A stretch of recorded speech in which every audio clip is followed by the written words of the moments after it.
Friends, thank you for joining us here at Tabletop Titans for this very special hobby stream. Zach, I'm here with the quintessential Adrian. What's up, guys? And Adrian, I have a tree fact for you. Oh, all right, let's see this. Did you know there are more trees on Earth than there are stars in the galaxy? Wait, really? Yeah. Really? It's true. And That's in fact, insane. it's not even close. There's about 300 million or so stars in the galaxy. Yeah. 4 trillion trees on Earth. That's amazing. 4 trillion trees. That actually is, really? 4 trillion Wow, trees. that's pretty crazy. So trees are, they're kind of important, huh? Trees are super important. They're important for a number of reasons in real life. Yeah. We're not going to go into that because it's very sciencey. We know it, Yeah. but we don't want to bore, right? Naturally. On the tabletop, trees are beautiful. We want to add trees because they add wilderness to even like a city, if we're adding trees. And maybe more importantly, trees add dimension. Yeah. They add Yeah. vertical dimension.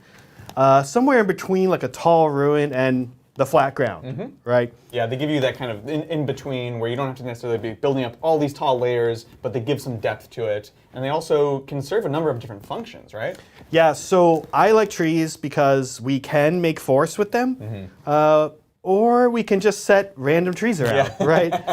They don't have to have game rules, you know, in 40K in any game you're playing, but we can also make them have game rules. Right. So we're going to be making 2 different types of trees here today.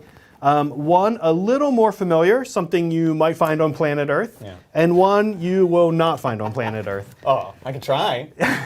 There are 4 trillion. That's true. You gotta tell me there's gotta be some weird ones out there. There are some weird ones out there. Let's get creating.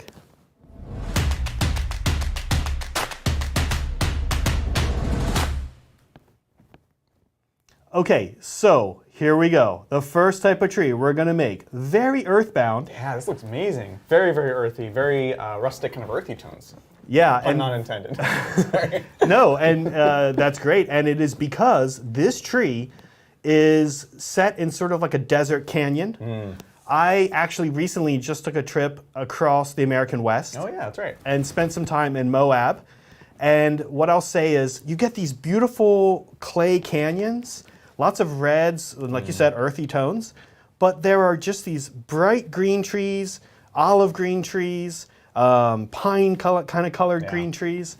So it's just beautiful to have this combination of these reds and these greens. This board that you're seeing right here actually is an upcoming board for Tabletop Titans. Yeah, you guys will see it on the stream pretty soon. This is gorgeous, man. I love it. Yeah, we're gonna be working on a lot of stuff. Now, the tree itself, you guys may be wondering, where is that tree from? Yeah, what is this kit? So it's not exactly a kit. This is actually 3D printed. Yeah, we're gonna be working with a lot of 3D printed stuff.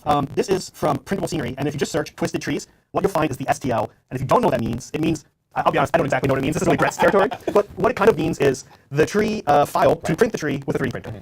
So these are great because trees are otherwise kind of expensive. If you were to buy a Citadel wood, you get 3 trees. And it comes in at about 30, 40 bucks. Right, yeah. That ends up being, it's like $10 a tree. Yeah, Right? exactly. When you're trying to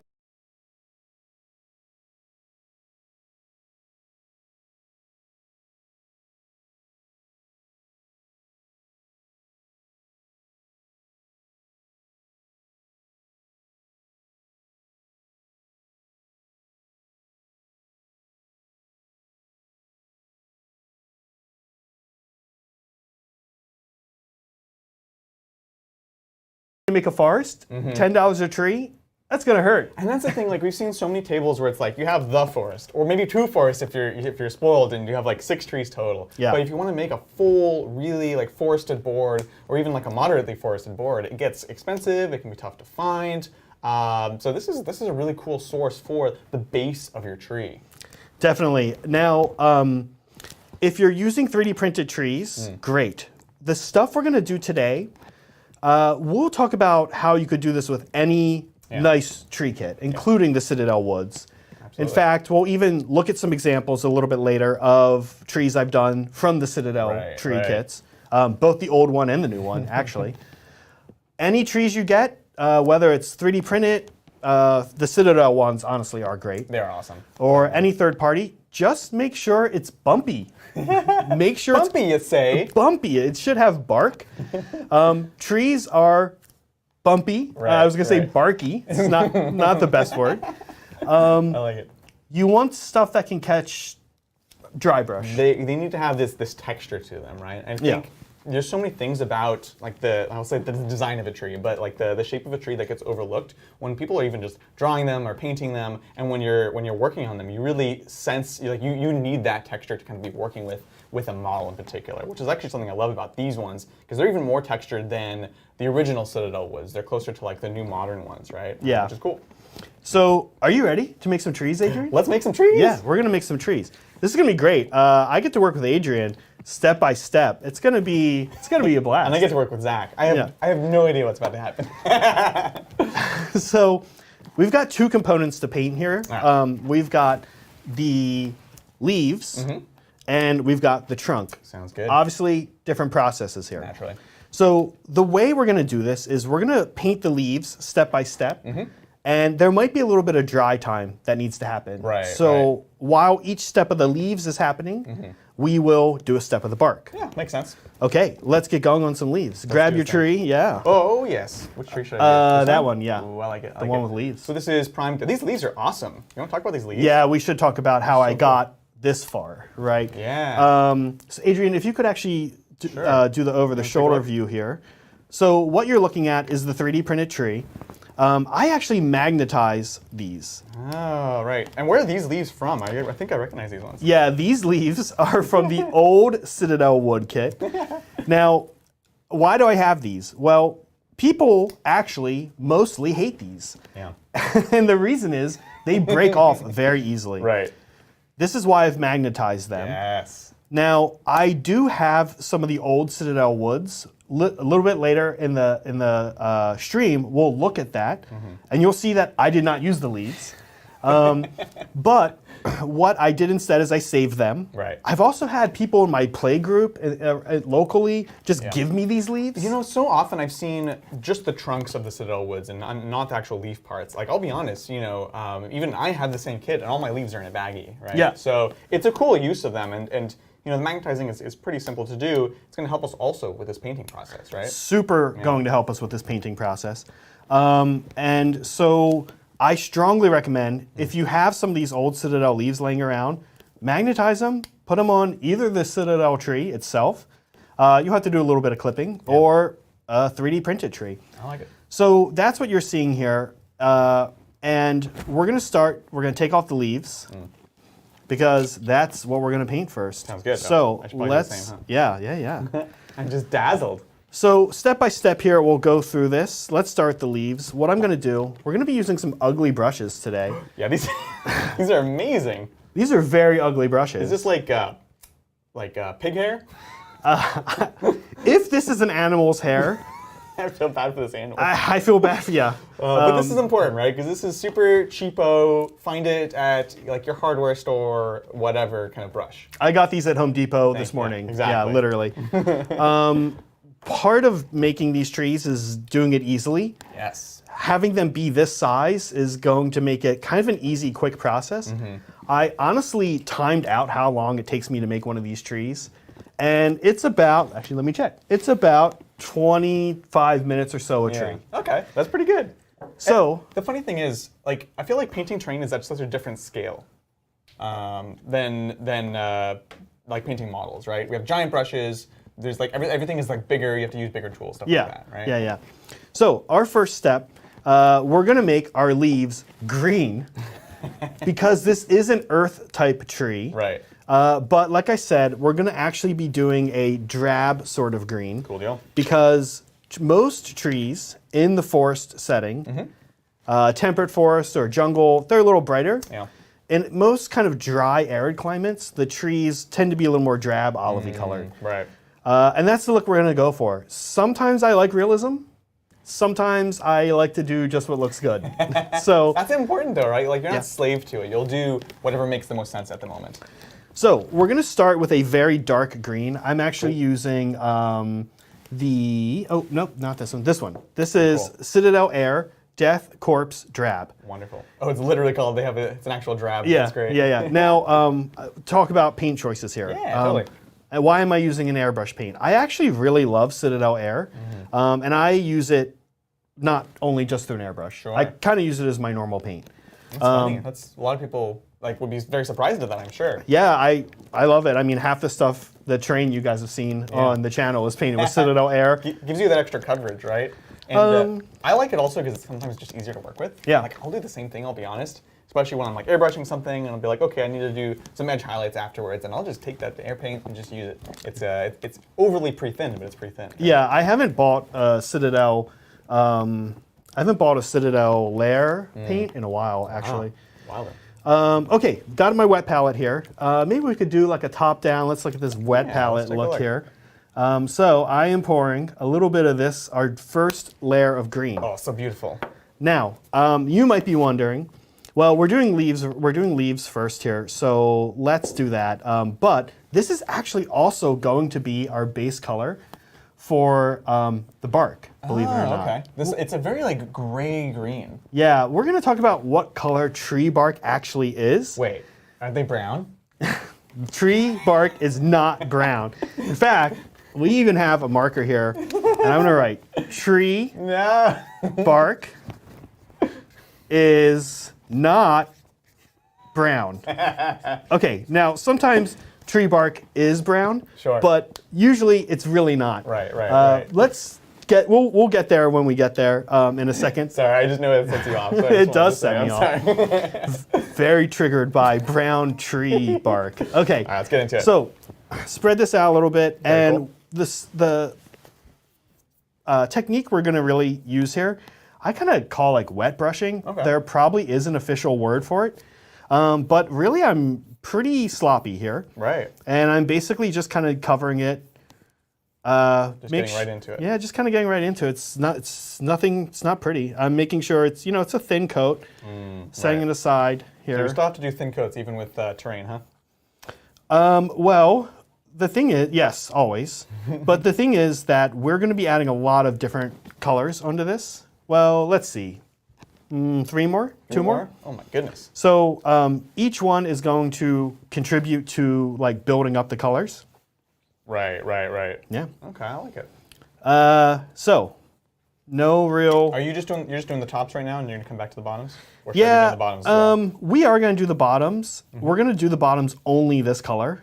Gotcha. Oh, okay. Yeah, we're not going to spend a lot of time on the bottoms. Why is that, Zach? Well, because usually you can't see the bottom. Ah, shocking. So while we do want it to not be, primer black, yeah. Or plastic gray. Or yeah, definitely not plastic gray. Yeah, these trees are all totally primed, including the bottoms of the leaves. While we don't want them to be, gray plastic or even black can be kind of striking.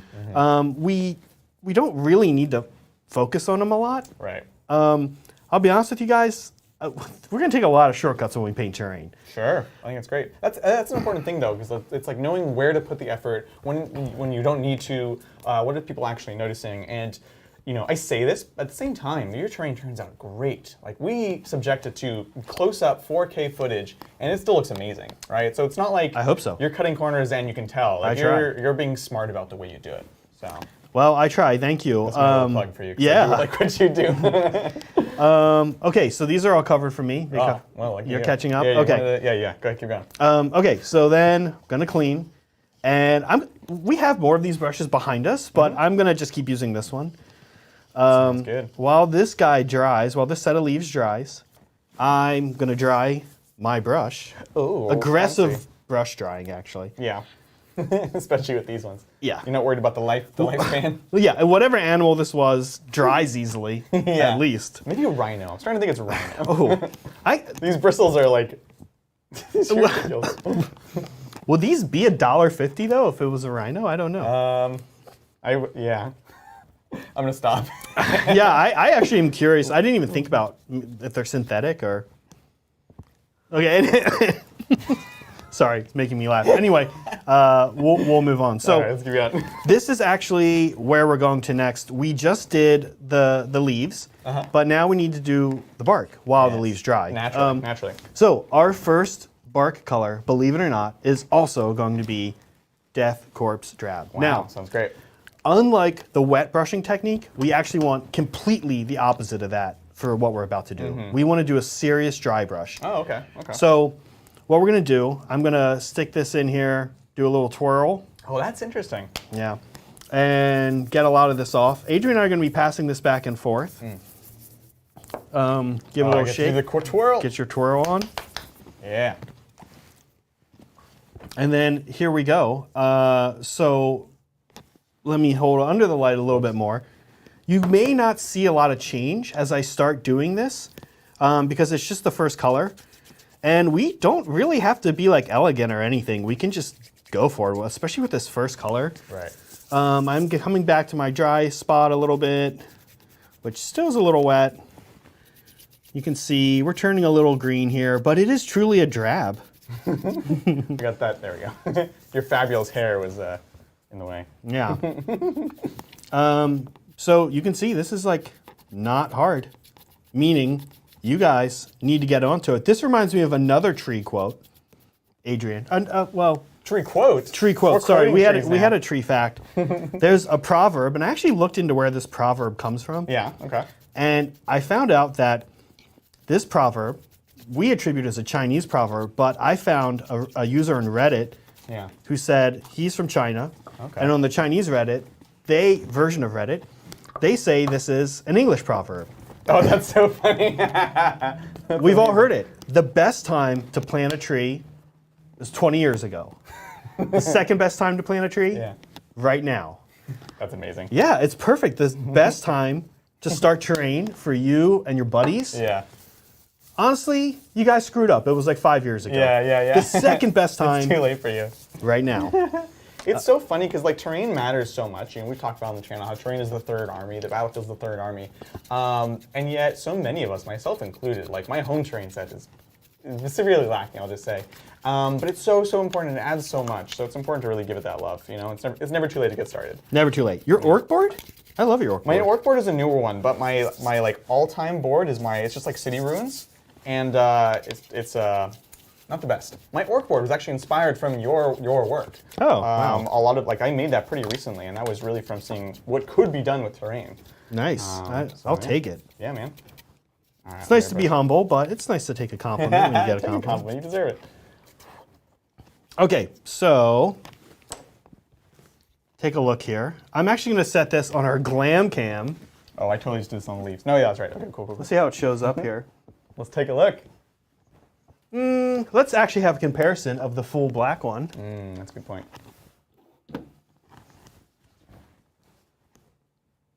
Wow, there you go. So brown, huh? It does look kind of brown. Well, that's the thing, right? It's like I'm not gonna say suggesting a type of color, but like there's no such thing as like a solid color in nature, in reality, or whatever. Like the moment you put it in any kind of lighting that's not like a graphics engine in a computer, it's affected by all these different things, and there's like micro textures on it and all these kinds of things. So nothing is ever a single color, right? Yeah, and actually I would encourage anyone, go out right now and look at tree bark. It's not brown. Excuse me, guys.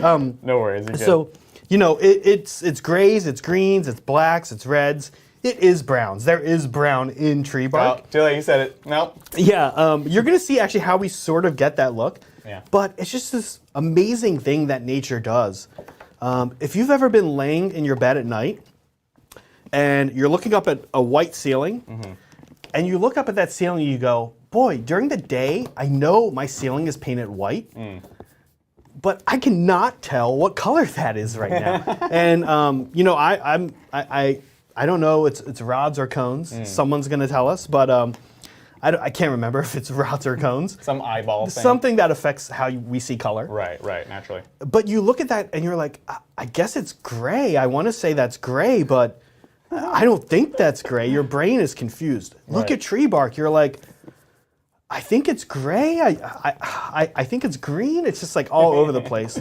No, also, there are a lot of trees, not just types, but there's also actually 4 trillion trees on Earth, as we talked about. Yeah, exactly. So bark varies, of course, guys. I understand that. But brown, I don't know. Not too common. Not too much. Okay, we are done with this step. We are done with the step of making this kind of drab. I'm liking it. I think I finally caught up. Yeah, I feel like our leaves are still a little damp. Yeah. and our trunk is quite dry. Yeah. So let's move on to our second trunk color. Let's do that. Okay, we are going to only increase a little bit here. I just used Death Corpse Drab. Adrian and I are now going to use Castellan Green. Castellan green. I love Castellan green. Yeah, so It's a very like army olive kind of thing. it is right? really like a very army green. Yeah. And I want to be clear on that because I want to give you guys options if you're not going to use Citadel, right? Right, totally. You're going to start with a very dark, kind of drab army green, and you're going to go up to a slightly less dark drab olive green. Now, depending on your line of paint, Yeah. I love some of these lines of paints that historicals players use, and it's like German army tank, Yes. 1942 to fall of 1943, African division, and then and I'm just like, I don't get it. And like, oh, it's Bestigor Brown, you know? Exactly. I love these like. That's where I'm at. It's a fictional monster from Yeah. one universe. Yeah. Okay, so same thing. Dry brushing away here. Sounds great. I'm gonna let mine dry just a little bit. We do have a couple super chats. I've been keeping an eye on chat, guys. It's so good to see you all here chatting and showing your support. So thank you, first of all. I keep my eye. Yes. We have one from one Megan, who you may know. Oh, yes. is your wife. This is probably my wife. What kinds of effects do you think we could get if we made brushes out of Zach's hair? This is what I want to know, honestly. This is the real question. I don't know how straight it would stand up, to be honest. It'd be like a whip. You'd be like, Guys, that's a good look. I have not had a haircut in calendar year 2020 or so far 2021. Oh my God. When will it stop? I hope never. You should just keep growing it. Yeah, I'm into it. It started as a COVID thing, Right. but then my hair has these different lengths. When it's very short, I'm like okay with it. Then it has like this medium length, and I hate it. Oh, yeah. So Yeah, I yeah. normally cut it back down to being short. That's where most people stop, honestly. But if you keep pushing, guys, if you keep pushing, your hair will get to a length, and you're like, wait a minute, it just got cool again. At least to me. If So you just keep pushing the hair out of your head, Keep it will pushing. get cool. guys, eat a lot of vitamin E, almonds. Yeah. I don't know what else has vitamin E. I don't know. Elephants. Weird. I'm just thinking about African animals today. I We're don't know why. we're just annihilating the savannah So today, sorry. Adrian. We started talking about trees and the environment, and I was thinking about animals. I don't know, man. Cool. Well, this is looking awesome. It's really coming into its own. And I think one thing that's important to mention here is, so we're not using an airbrush at all, right? Nope. And we talked about, you mentioned the fact that this green is very similar to the last green. And that's something that's really important when you're doing brush work, is like building up these colors more gradually in a way that you're not doing with like a single color with like different fades, right? Right. It's an important technique, and it's one that's really like suited to brush work. Up until now, by the way, if you guys are wondering, as we dry brush these trees, am I doing any kind of specific pattern? Am I hitting some areas more than other areas? I hope The not, I'm answer not. is no. Okay. Not yet. Now, with our next color on the bark, we will. That's where we actually will start doing things a little differently. Yeah. Which means that where we're at right now, Adrian, Yeah.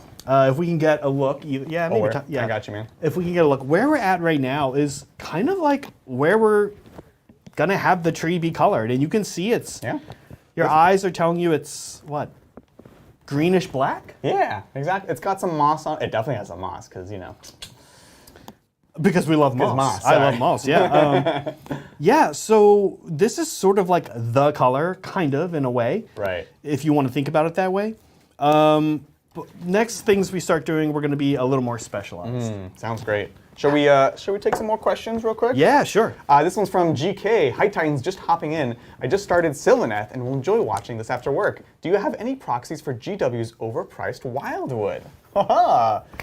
Funny thing we do, actually. Well, there's the 3D printed files here. Obviously, you mentioned they're from Printed Scenery. Printablescenery.com Yeah. is where Brett and I got the STL. It's so funny, because when Brett first brought in these trees, I was like, I've seen those trees. And I passed over them because I was like, I don't know what to do with them. Like, they're cool, but like, what are you going to do with Yeah. them? And then you guys are like, we're doing this thing. Like, that's amazing.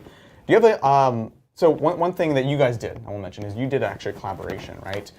Brett loves doing the 3D printing stuff. He taught me everything that I know about printing, and you like these other parts of it. So it was a cool collaboration where he could do that, bring them to you, like not every day, but like constantly. Like Brett would come in with like another box of trees for you, which is pretty amazing. Yeah, Brett and I are like one hobbyist put together.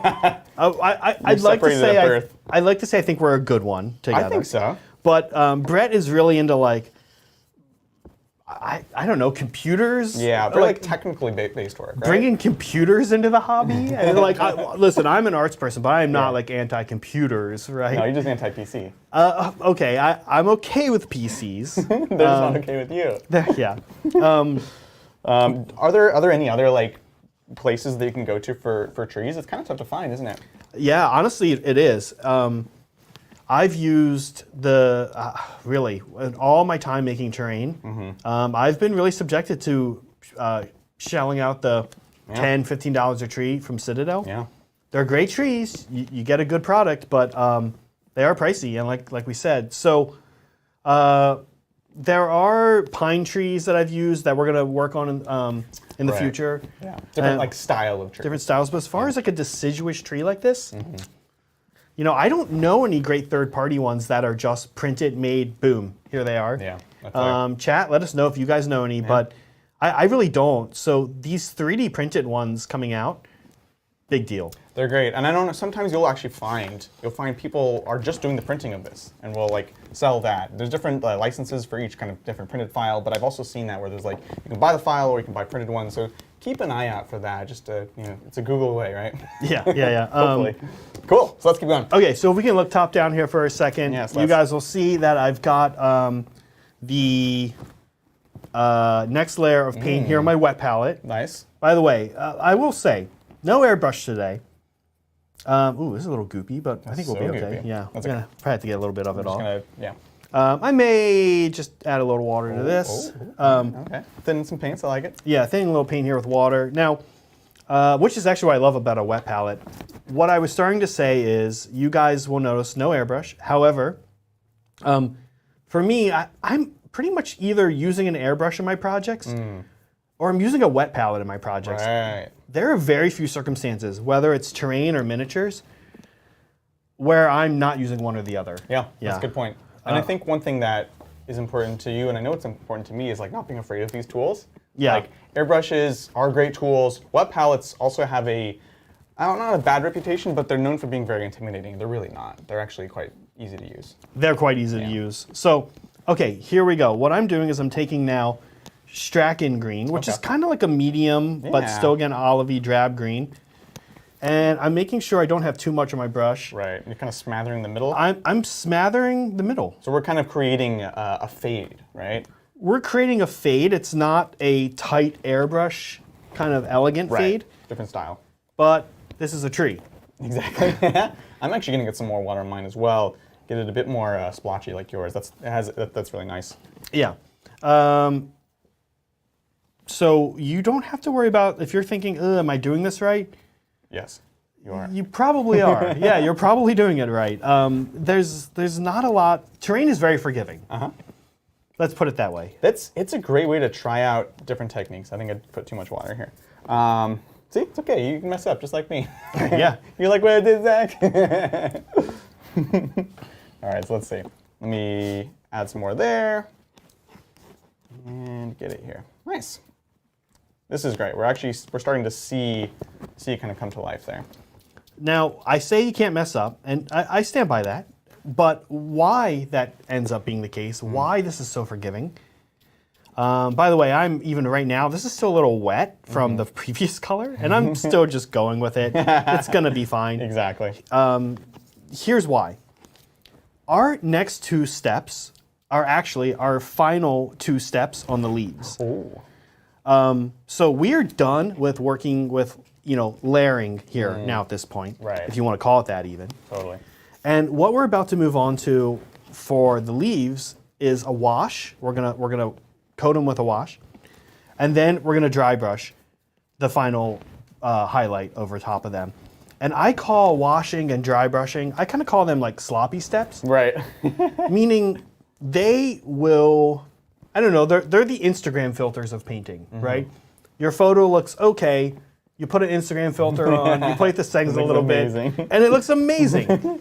Yeah, So- before and after Nuln Oil, man. That's a world of difference. right Exactly, yeah. So use these tools, like Adrian's saying, use these tools to your advantage. This is not particularly technical. Do you feel like you're there. No, I don't feel you're accomplishing anything here because you're good no, naturally at something? no. Exactly. And that's so important. It's easy to like get stuck in like fancy techniques and all that stuff, which is great. I'm not saying anything bad about that. But it's also important to know like simple techniques, effective techniques to get your stuff out there. Like the reality is like people have like day jobs and you want to be able to get the most out of your time. You want to be able to make your terrain beautiful. You want to be able to play with it. And so the efficient use of your time and your skills by this kind of extension of that are super important. So that's great. Yeah, you know, you and your gaming group should be able to get together and like assembling lines and trees. That's a good idea, actually. Yeah. Okay, while this dries, Yes. we're going back to the bark. And Let's do that. here is where the bark gets really exciting, guys. Gonna get brown. It's not going to get brown. Well, it is going to get brown eventually. It's going to get there by way of this guy right here. This what's is Squig Orange. Yeah. Man after my own heart. Yeah, so Very like red brown, right? yeah, so we've got over the shoulder. Great. So what I'm going to do with Squig Orange is orange. Sorry, guys. I'm originally from the East Coast, but on the West Coast they say orange. Hey, wait, what are you trying to say? Orange? I say orange. Orange? Like orange like a pirate. Yeah. I like it. That's kind of better. So dry brush again. I got a big Squig Orange blob here now in front of me. Very nice. Really want to make sure you get a lot of this off.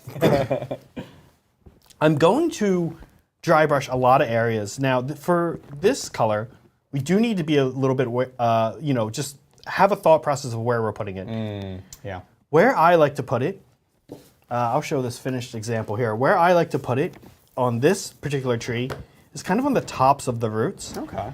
And then what I'll do is I'll find maybe like a bark vein that's going up. I'll show you guys this as I do it.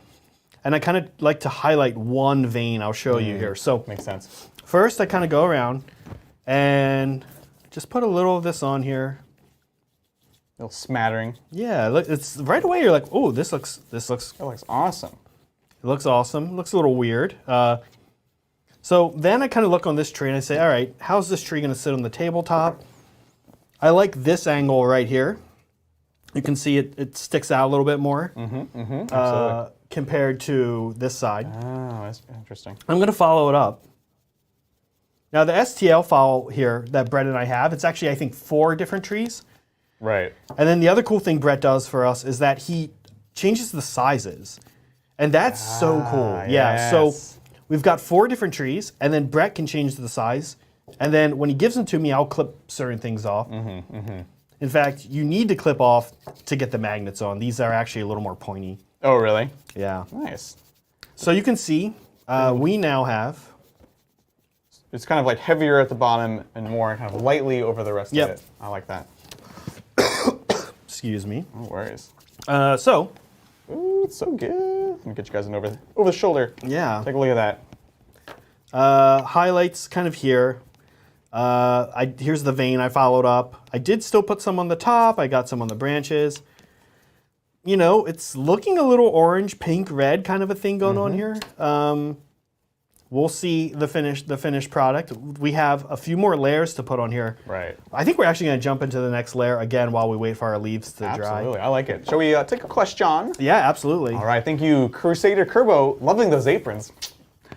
This is giving me inspiration to finish the terrain I made from polyethylene packing foam. Yeah. Thank you for amazing content. That's awesome. That's Yeah. a plastic material to work with, right? Packing foam is, it is interesting, and Kerbo was actually, I think, chatting with me a little bit on the stream last night about it, because the Martian board has that face that we play on. Yeah, it's classic. Yeah, and that face is actually, I think he was maybe the one asking. The face is actually like beauty schools use like these, a mannequin head. Yeah, for the- to comb a wig on. If you're in the U.S., you can find those at like Michael's, I think. Yeah, I actually think I ordered it online. Same with the hand. The hand Yeah. is like meant to be set down and have like rings The displayed jewelry, on it. right. Yeah. That's awesome use of kind of just found stuff. Just because chat's moving fast and I don't want to lose any of these. Let's take one from Jarl DM, or Jarl. Priming my new Blood Knights and Vamp Tower while I watch. Vamp Tower, sorry. Love this chill hobby hang. Legit looks like a TV show. Keep up the great work. Thanks so much. Oh, thank you. This has been a long time in the making. We've been, we did some hobby streams a long time ago, funny enough, because of the start of COVID. And now we have these amazing, talented people joining us. And honestly, they've been working their butts off getting this new studio set up. So now we can once again just do a bunch of hobby content. So many things planned ahead. It's going to be really, really awesome stuff. So thank you so much, Cheryl, for your support. And also, big thank you, Adrian's talking, well, to Adrian for one. He's shown us a lot of the ropes on how to do this, Brett and I. But also, a big thank you, well, to Brian, but he's been, Brian who? Yeah, I know. Brian's going to come back and just like be blown away by what's going on. Big thank you to Bridger, honestly. Yeah, Bridger, yeah. everything Bridger set up for the normal stream, the gaming stream. Totally. He had to redo that here. Yeah. Just crazy. Rebuild a whole another studio, work out all the Yeah. kinks. And as always, we're still working on stuff. It's never a final product, right? It's always more and more plans, more bigger, more better. So really, really happy to be here doing this on this lovely Wednesday. afternoon. Wednesday, yeah. I'm like not even used to streaming on Wednesday. I'm like, what day is it? Yeah. Okay, so Adrian is cleaning his squig orange off his brush. I am. And what I've done now, we just did Strachan green, which is like our medium kind of olivey green. Cool deal. We just did that on the leaves. Now we're actually going to do it on the tree. And this is going to be the last thing we do to the bark. Whoa! Believe it or not. I mean, they are looking great. So. Yeah, so what this is going to do, as we dry brush Strachan green over the squig orange, and really over most of the tree in general, what this is going to do is turn it sort of gray. Yeah. So I'm just starting, I'm interesting. doing the same thing Take a look here. at that. Yeah. You can see it's toning down the orange, but the orange still lives there, if that makes sense. Exactly. That's kind of the way I think about like a lot of things I see in nature, rocks and trees. It's like there's a color, but another color lives on top of that color now. And there's another color. And you know what? That is kind of how nature works because It really is. time happens and this fungus grows and then the fungus dies, or this geological era happens and there's more iron in the earth during this time. And the water like comes down and washes some of it away, but now it's in the crevices at the bottom. Exactly. You get a certain kind of grime and dust build up over time. Exactly. So by doing this, we're really ending This one? Or Strachan. Strachan. Thank you. So we're really ending the orange era of this tree. But you know what? The orange is still there. It's still Like underneath. an undertone. And that's an undertone. That's the word I'm looking for. I would have honestly blabbed endlessly Why are you looking for the word? talking about how it grew there and how, this is the time of Strachan green. That's right. This is, after the Cretaceous period, we have the Strachan period, which everyone knows. Okay, now this guy's actually done. That's beautiful. So I'm going to put this on our glam cam. Please do. Yeah. Let's take a look. And take a look, folks. Yeah. Glam it up. There it is. Ah, so beautiful. Still kind of see the orange, but toned down quite a bit. I'm loving this. Is magic. Wow. Really, really cool. And that's where you can get you can see if at a glance you'd be like, trees are brown. You're like, no. They are tones kind of around brown, adjacent to brown, combinations of these other things. And you can totally see it in there. It's much more subtle. Yeah. That's awesome. It's weird. Really, I know it sounds insane. Yeah. But go look at some trees. Where I live, we have kind of a park around us.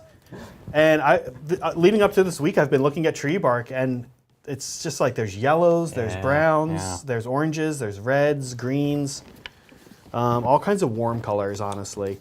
Absolutely.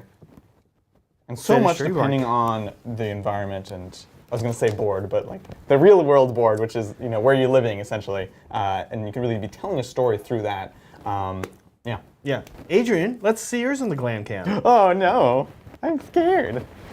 That's mine. It's beautiful. Not as nice. No, I think it looks great. Thank you. Too much orange? Well, from Adrian and I have this TV we're looking at, and I think it's pulling out orange and red a little bit more. Yeah. I think it's pulling out orange and red a little bit more because I'm looking at mine. I thought mine was too orange. No, but yours is much more muted. I think so. I should go back and with a very, very like taking almost all the paint off, go over that orange. You think, or stylistic choice? Listen, it's a maybe. I'm looking at it over here now. Yeah, maybe like a little bit of Strachan It's green. pretty orange. Yeah. Yeah, which is fine. I can get us going on the next step. Let's do it. What is the next step? The next step is, well, my leaves are still a little wet. How are yours? Still a little damp. Mine. So we have a minute. Oh, no. I just put more orange on my brush. Oh. Not a good way to fix too much orange. More orange. Hey man, this is an orc tree, okay? This is true, yeah. You want to take a question while we wait? Yeah, sure. All right, thank you, Mike H5. At 16, I had a table saw accident that severed my index finger, and they had to rebuild my thumb around wire mesh. That's nuts. My middle finger isn't so great either. Any tips for painting whilst partially disabled? That's a great point, actually. So index, middle, they had. I'm just trying to figure out which finger it is, right? I think one thing that I find myself doing is it's a little bit different for everyone. Like I was a kid that constantly had like pencil holders because I would say, oh, you don't hold your pencil right or whatever. And with painting, I've learned to kind of learn what works ergonomically for me, right? And often I'll use like a random finger, like a pinky, to sort of rest something on. With terrain, it's not as bad because they're big surfaces. But with like tiny models, I'll literally like rest it in kind of a strange way that's like comfortable for me, and then just kind of like use the angles, right? I think one thing that people miss a lot, and you could probably speak to this as well, is when you're doing something like an edge highlight, for example, you don't rely on being accurate, right? You don't want to say, I'm going to draw this, I'm going to paint this line straight down the edge. You want to take the edge of your paintbrush, and let's say this is the surface, you want to go this way, right? And that actually requires less accuracy than trying to do it exactly perfectly. So I think it's like looking for those affordances, ways of like propping things up, leaning things against each other, even if it's like your finger or paint handle. Yeah. Does that make sense? It does make sense. It does make sense. Mike, I'm not going to pretend to know your plight. I think Adrian's advice is good. Any tips on painting with a disabled hand? We're lucky we don't have disabled hands. Yeah. I think what I would say is Adrian's point about like learning a technique and then making that technique work for you. Yes. So like think about the technique. The technique is dry brushing. Right. The technique is wet brushing, which we did to start off our leaves. Yeah. And see where you can apply those techniques. And honestly, I'll give you the same advice I give people who are asking about airbrushing for the first time. Start with terrain. Yeah. It's so forgiving. You need it. Again, I know you all need it. I know you all need terrain. We know you need terrain. We know you need terrain. Fully painted terrain. We know you guys need that. I would say find some terrain, find some big things. Trees are great. And people will say, all the Games Workshop stuff, the Citadel stuff, it's so expensive. But let me explain something that you get from Citadel. Sure. They build their models, and becomes very apparent when you're working with their terrain. They build their models to take your paint. Yeah, that true. sounds weird, but they know how to make a round. My main army has been Tau forever. They know how to make a rounded devilfish take edge highlight. Like, it's true. It's even better for their ruined kits. Yeah, it's so good. There's other great brands out there. I've made Pegasus Hobby has great runes, but I love the Pegasus Hobby runes, but it does not take edge highlighting. It does not take these techniques. No. There are amazing painters. If you guys have seen the stream and you've seen their Necron army painted by Israel Sanchez, or their AdMech army that's being featured this week, painted by Colin Ward, Legalized Mischief, those guys are awesome technical painters. Oh yeah. I mean, they can get in and do things that I just don't have the dexterity and practice for. Anyone can get there. It's just they've put in the work. Terrain is opens you up to so many. Just like, here's a technique. It's not that bad. Right.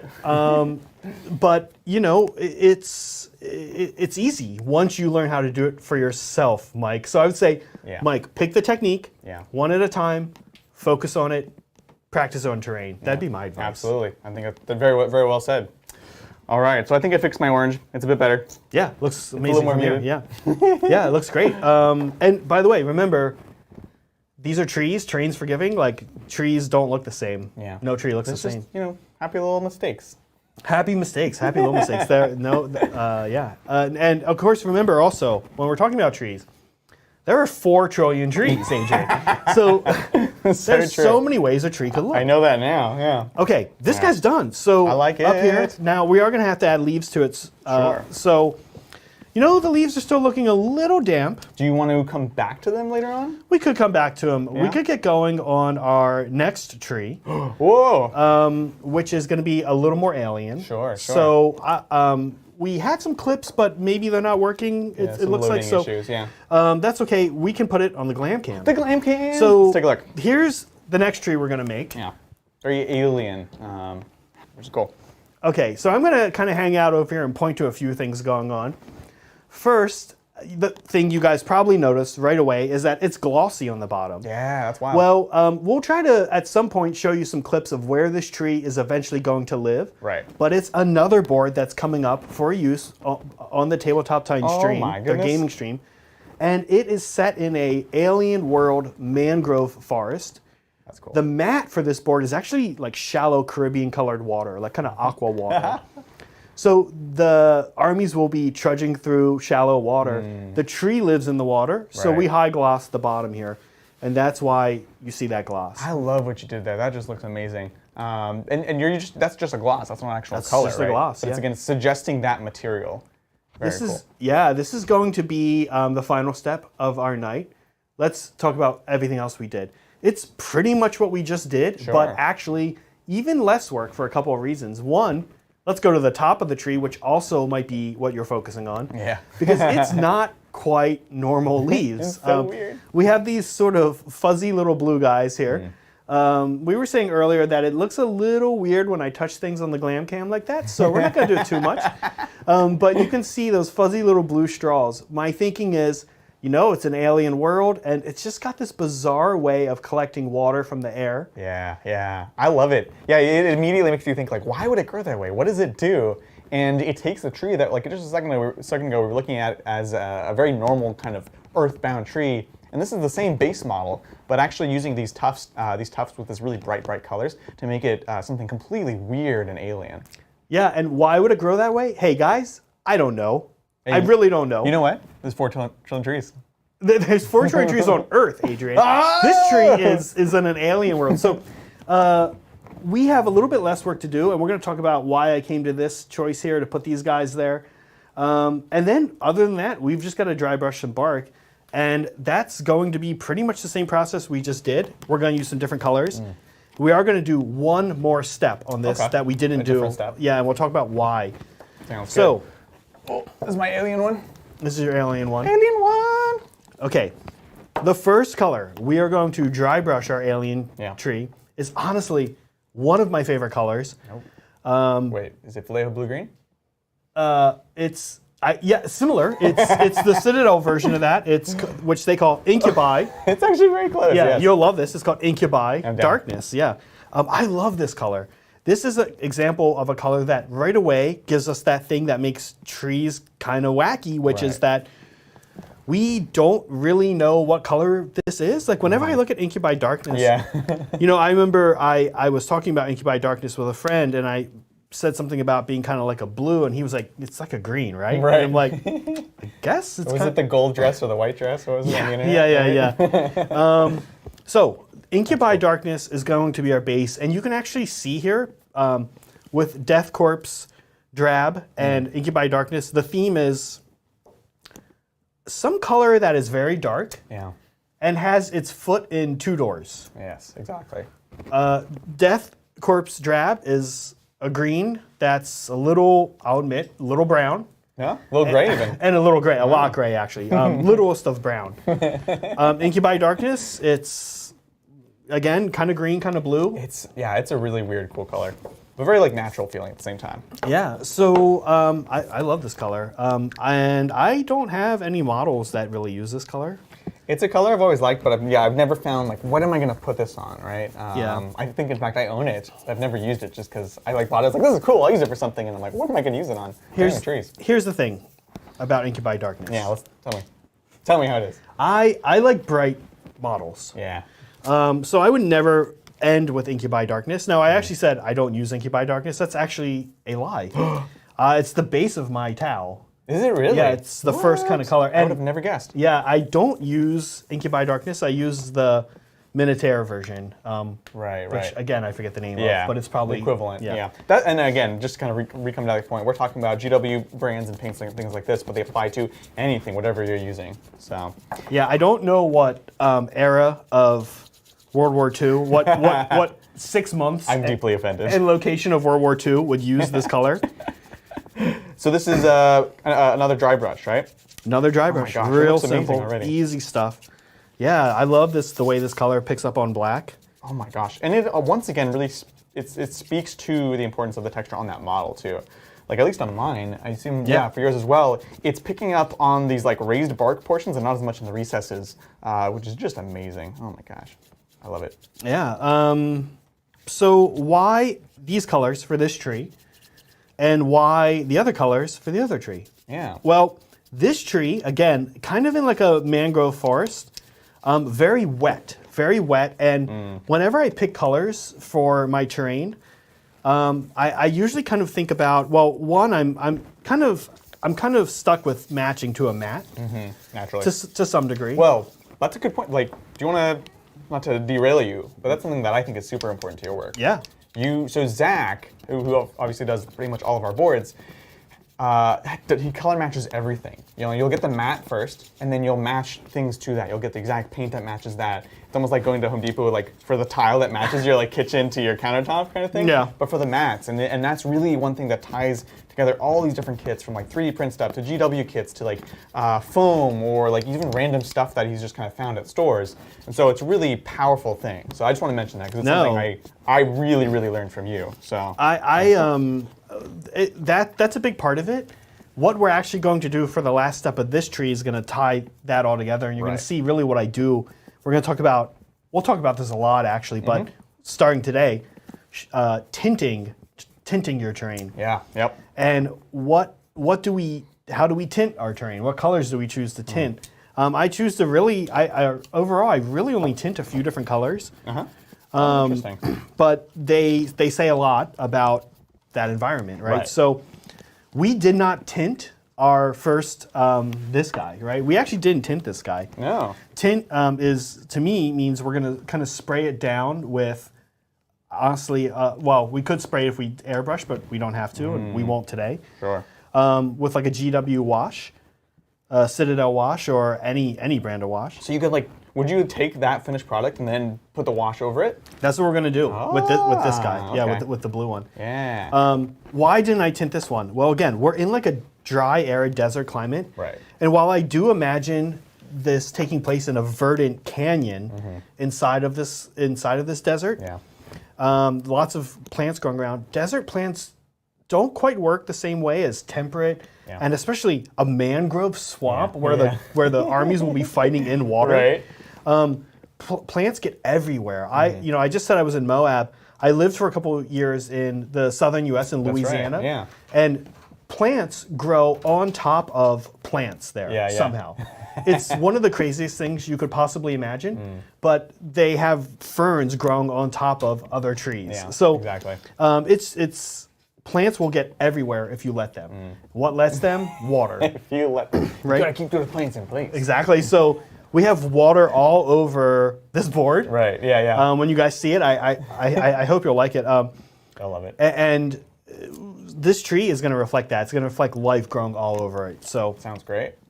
how are we looking here? Looking amazing. I love this. Let's take a question over here. Yeah. Thank you, Thomas Greer, Hobby Hangout. Gasp. This from Three Amigos. 5 minutes ago, put my brush down, picked up the iPad, and now us three are hobbying tonight. My DA Vengeance it gets its swag. Love the trees. Awesome. Thanks so much. Well, there you go. An inspiration to everyone. Hobbying is really, really fun to do in a group. Just like if you're hanging out with friends. I do all the time with Mel when we're just like watching TV. It's funny. It's such a good communal activity. So thank you, Thomas, as always. You and I were actually talking, and this is going to sound a little bit like a Zach Adrian brag. So we can focus more on Adrian. So at least I'm not bragging about myself. But you can brag about yourself. I cannot sit. We cannot. We were talking about this. We struggle to sit still and just watch a show, or even like. Yeah, I can't. I can't just sit and like watch a movie. Like, hey, this is a weird thing. I don't like going to movie theaters very much because it's like, hey, you want to go sit down for 3 hours and not be able to move or do anything else? And it's not that I don't want to pay attention to the movie or TV show or whatever. It's just like, I love doing that. I love like doing stuff and kind of thinking about that. And I don't know. It's something that's really special and important to me. Like, it helps manage that like energy. You know, you and I are very similar. In that regard. I'm the same way. I need to be doing something, and fortunately, my wife is too. So she'll knit, and I'll be doing this, and we're kind of half watching. We watch a lot of bad movies that way. It's good, yeah. We like to watch like these bad movies and then listen to the "How Did This Get Made" podcast, where they just make fun of it. That's amazing. Yeah, we really have to like pull ourselves away and be like, let's sit on the couch and watch a nice movie, no hobbying. And even then I'm like, I know, right? You're thinking about it too, right? I'm thinking about it. Okay, now, we have sort of neglected our leaves as they dry. Yeah. They're a little damp, but guess what? That's gonna, I think, be kind of cool when we add a wash to it. Now, I do know that it will be cool. In fact, I did this not long ago. It's almost like you've done this before. Yeah, I literally did, actually. I can show you guys. Oh, yeah. This one right here, I don't know how well you guys can see this close up here, but this one right here, my left hand, was done about an hour before the stream. Yeah.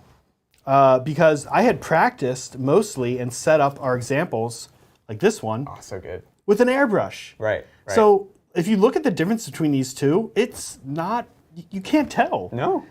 So if you don't have an airbrush, you're fine to make trees. Totally fine. Trees are great. Mm-hmm. If you have an airbrush, definitely make trees because it's a great way to get better at airbrushing. Yeah, and a lot of this, I think, the importance is going to come. It comes with the wash, right? Comes with the wash. Like I said, we're about to do 2 sloppy steps on these trees, on these leaves, and these sloppy steps are going to make this. Like I said, they're Instagram filters. Yeah, exactly. And it does a lot of things. It helps kind of soften them out. It helps blend things. If you're doing airbrush work, a lot of that's the kind of splitter splatter of the airbrush. Even if it's not much, a wash helps get rid of that. And it's the same thing with physical paints, where you can see there might be some more jarring ends to one paint color to another, and the wash actually does help blend those together. I don't know the science, I just know that it's magic and that's how it works from painting. I love magic. I love magic. I don't like science as much.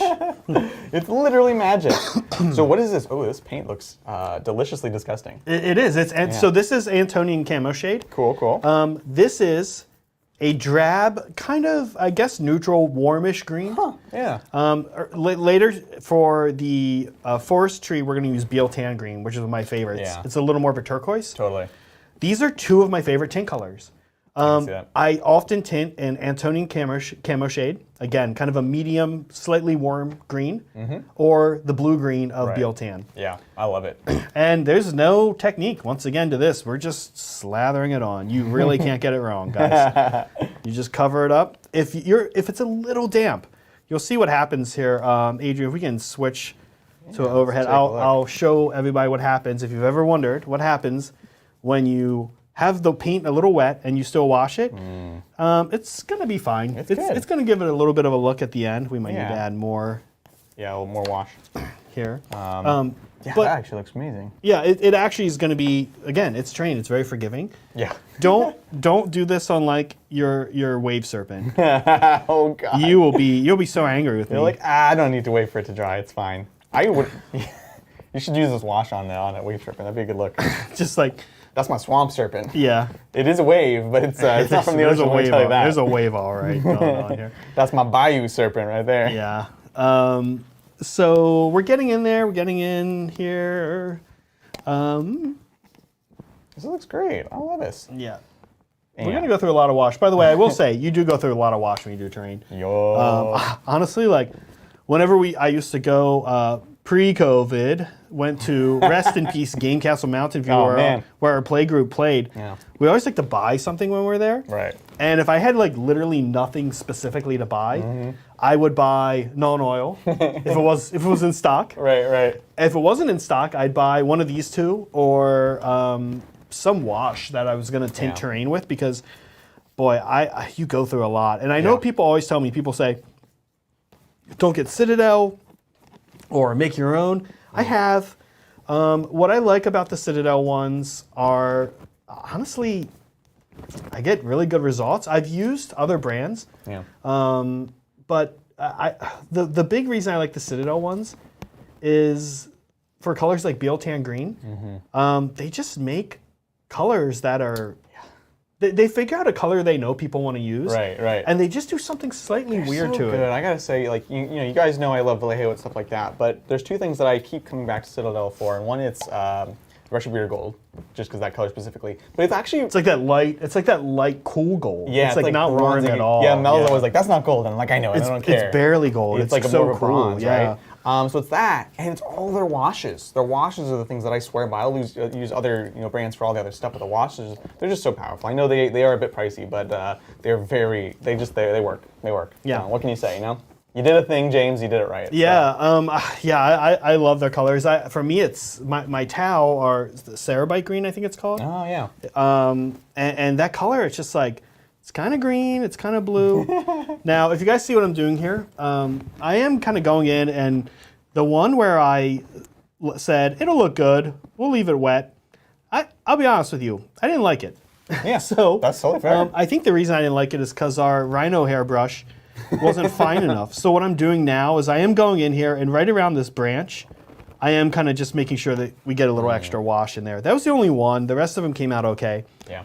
So like I said, terrain's forgiving, but you do want to. There are limits. There are limits, and you just want to check your work. But it's forgiving, and then it's also easy to fix. Like you just went back in there, covered it up a bit. I'm really liking how this is turning out. Yeah. Like that. Look at that. It was. Yeah, that one's great. That nice one's little great. blend there. Yeah. I'm loving it. Loving it. Now we have one more step on our leaves.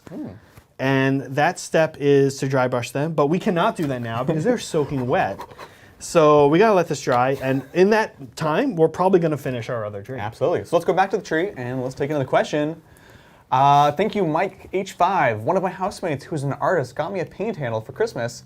It has been a godsend. My Marines are Eshin Gray. I like dark colors. I find they're faster and often finger stamina is my enemy. Yeah, that's true. Like we were just talking about being able to hold things and then grip and different. I was going to say stances, but finger stances. Yeah. It is exhausting, absolutely. I haven't tried this paint handle. I'm more old school. I'll use literally a cork bottle, a cork from a wine bottle and attach them. Have you tried any of these new paint handles yet? I haven't. Yeah. I've heard really good things. Yeah, I just haven't tried it. I've never felt the need for a paint handle.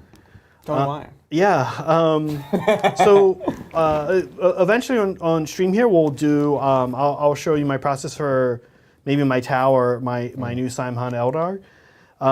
And for me, the reason to use a paint. Well, why do you use a paint handle? Maybe I don't know why people use paint handles. So for me, I know that there's something to do with the angles, but for me personally, I handle my miniatures a lot over the course of painting them, and so. There's parts that are drying. There's parts that I can accidentally wipe off. There's edges that I'm hitting again and again and again and again before I put the varnish on in the end. So there's that. And for me personally, that's the main reason. It's just so I don't touch the dang thing. Okay. Because often I'll do them separate from the base. But I always do separate. Yeah, exactly. So for me, that's why I would use it. Yeah. So 100% agree. Yeah. And what I do to remedy that is just the order I go through, and I edge highlight is the very last thing I do. There you go. I actually put decals on before I even recess wash. Whoa! Because decals don't come off. Yeah. My decals don't come off. So that's some that do. yeah, so I layer paint, I airbrush paint, then I pick out and I don't pick out areas. I airbrush paint, recess wash. Right. Recess wash isn't coming off. Yeah. Then I decal. Then I pick out areas with another color. And then I edge highlight. Interesting. So that avoids a lot of those pitfalls. Sometimes I will even coat the miniature with. We actually have a bottle back here of spray. Yeah, Tester's Gold Coat.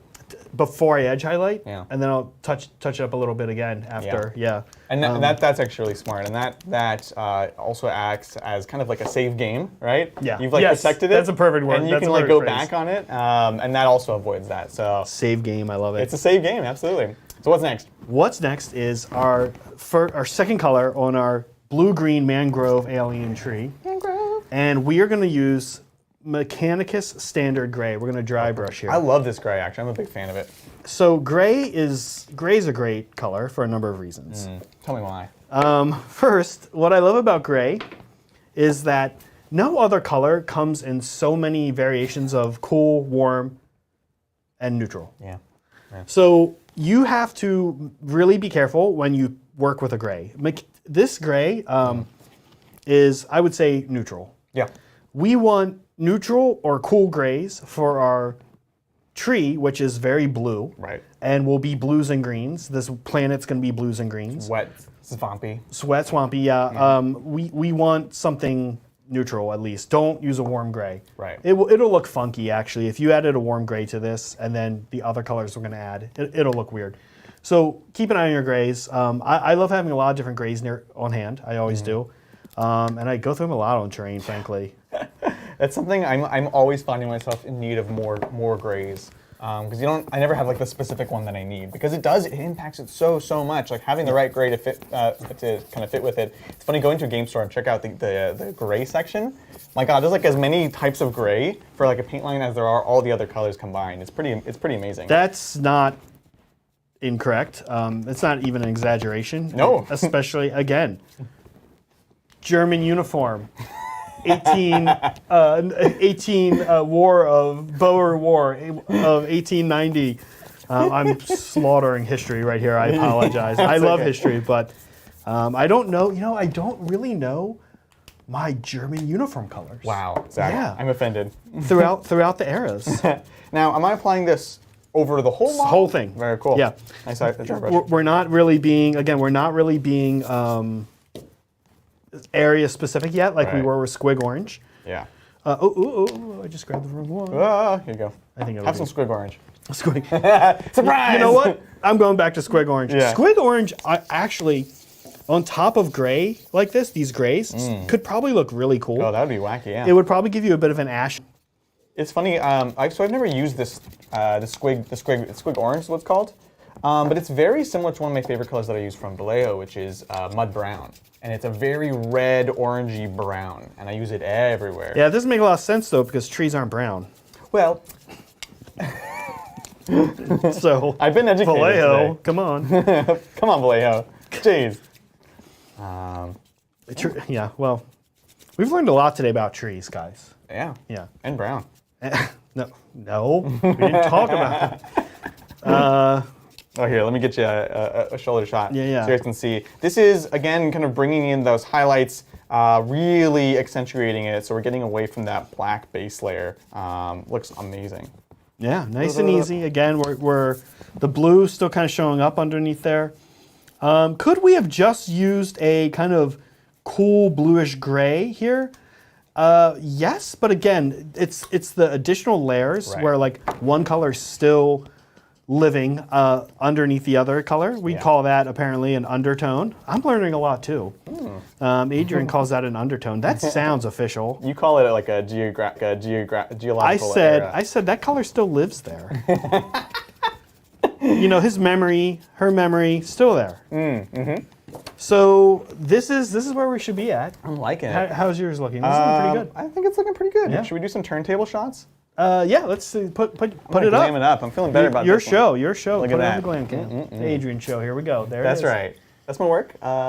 Worked 3 years on this, and paid a lot of money for grad school, and here it is. Me too. And Now- we both went to like artsy grad school Yeah, too. And look yeah. at us. Brad, on the Look other at hand. Brad's like, I'll go to grad school and go to a real job right out of school. What a concept. What a loser. Should we take a look at your tree? Sure. I'll put it up for you. Now, why are we painting trees kind of dark? Yeah, tell us. So this is the Zach School of Terrains versus Models. Ah, cool. And I like to think of a scale of 1 to 10. And for me, what I like to say is that I like my in general, I like brighter stuff. I like people, when I'm at the game store, I love when people who don't play 40K show up and are like, holy wow, that looks amazing. Right, right.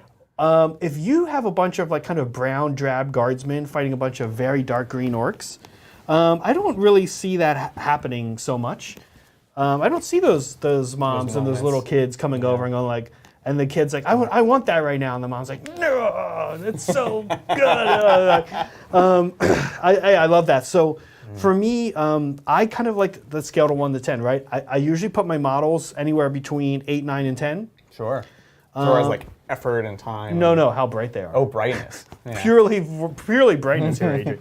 And I like my train to be around like 5, 6. Yeah. So maybe even a little lower.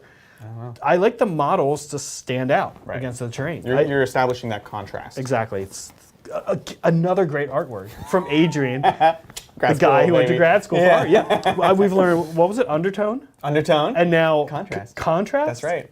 Also a paint. You know, Games Workshop. I know these words. This is the difference between somebody who's studied and is good at something, Right. like yourself. Like, I know the word, but I just don't think to use it. Yeah. That's funny. Okay, next.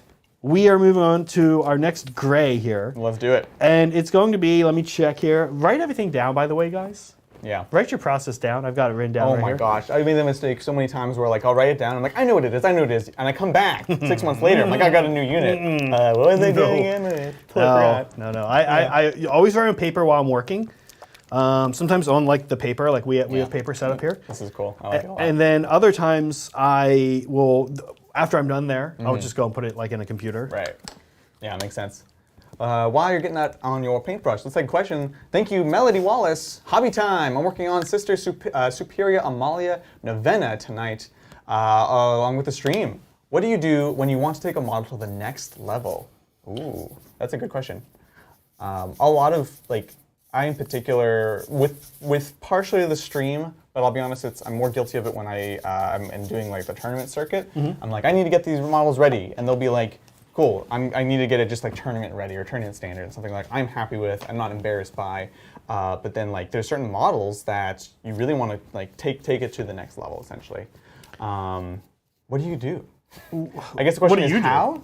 Like what would you want to do? I think you look at what are interesting like textures and materials that you can do on it. Honestly, you look up a video, and this is an opportunity to learn a new technique, right? And you don't want to spend a ton of time on like Joe Schmo, like not even sergeant of a squad. I want to come back to that point. The Joe Schmo? No, the time. Let's talk about the time. Yeah. It's a good opportunity to like learn that new technique. But like, cool. So Superior Amalia Novena, I think she's the like special edition sister, I believe. So like I would say, okay, how can I do really nice like the emblems here or the shoulder pads, and just go find a tutorial for that and do that specifically. Like this is the thing I'm going to improve here. Hopefully that helps answer the question. There's a few ways that I could read it, but I think to me, yeah, I agree 100% on like where. Again, it's kind of like we told Mike earlier. We said, Mike, pick a technique and improve it. Melody, I would say, pick a technique, like Adrian's saying, and say, this is what I'm going to do on this character. Right. By the way, yeah, just a dry brush. Oh, You're sorry. good. Yeah. And this color. And kind of anywhere on this one. This is Dawnstone. Yeah, this is Dawnstone or light gray, and we can go anywhere. We don't really need to do like the squig orange treatment where we're careful with it. So, yeah, kind of anywhere. Don't worry, I was not careful, so we're good. But Melody, pick somewhere on the model you want to improve. Yep.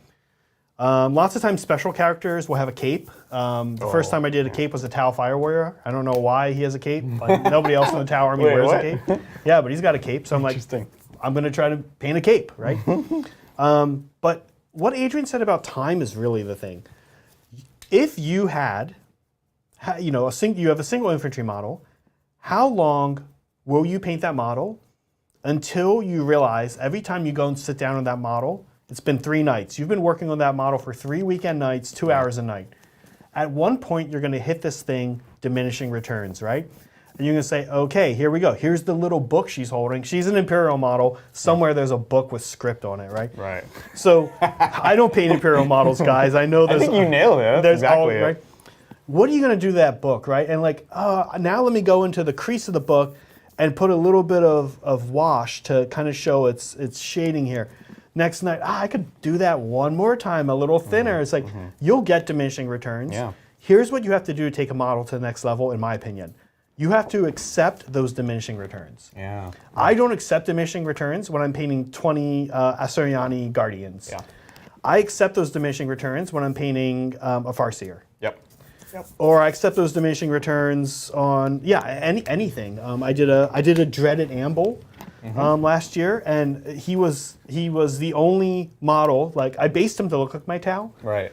But he's the only dreaded Amble I have. Yeah, So when you you're paint doing right. a dreaded Amble, and it is dreaded, by the way. You guys are like, Brett's over here, by the way, laughing at me calling it dreaded.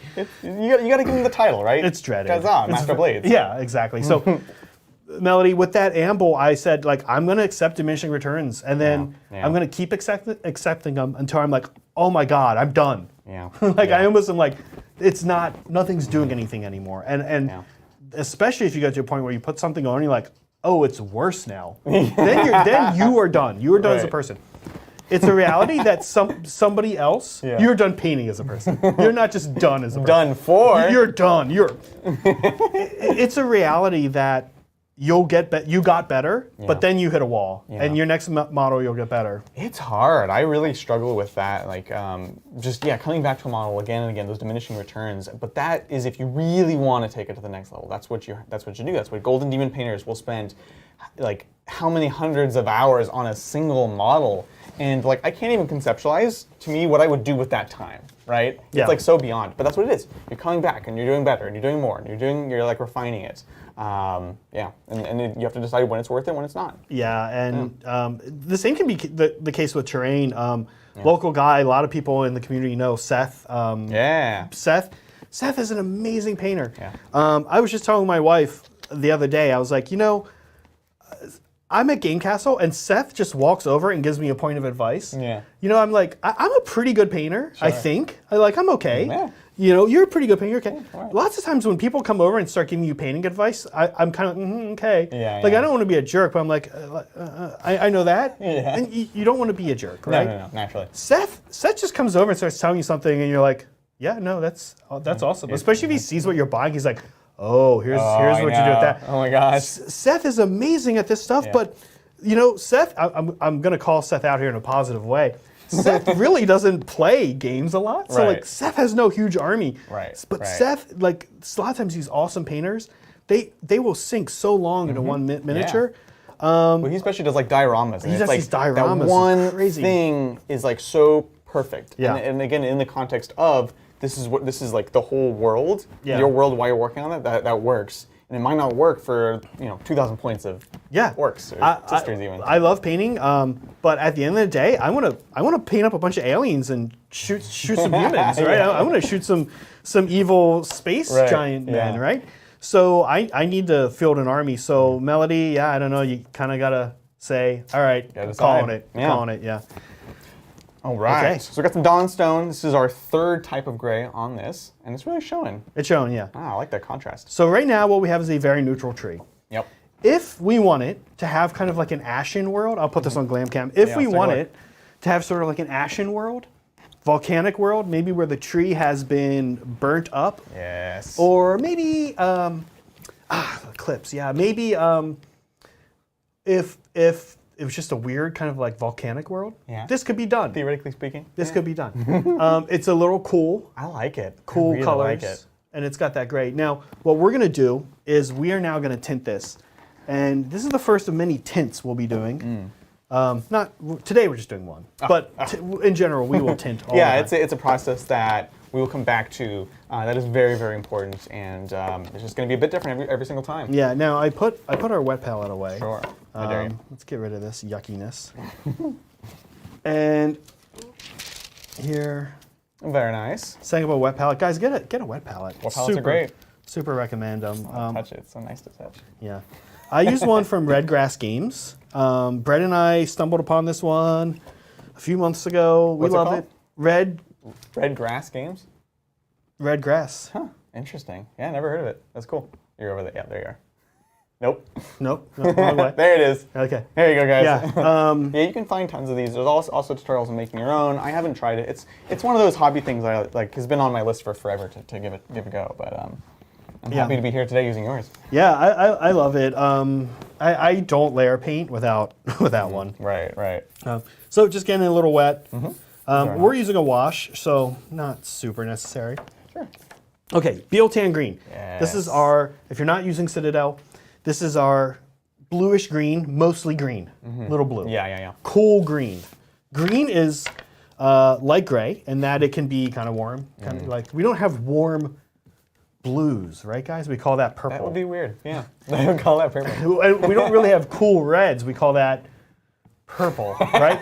But Whoa! You were literally blowing my mind. the student has become the master when it comes to art terms. So for green and gray though, we get that kind of spread, which is why I love working with green and gray so much. Right. So little Beal Tan on here. This is our last step on this tree. Now we are just gonna slather this thing up. So I call this tinting because this is the last thing we're doing. This is our Instagram filter. Yeah, exactly. I like to do this with an airbrush. You don't have to.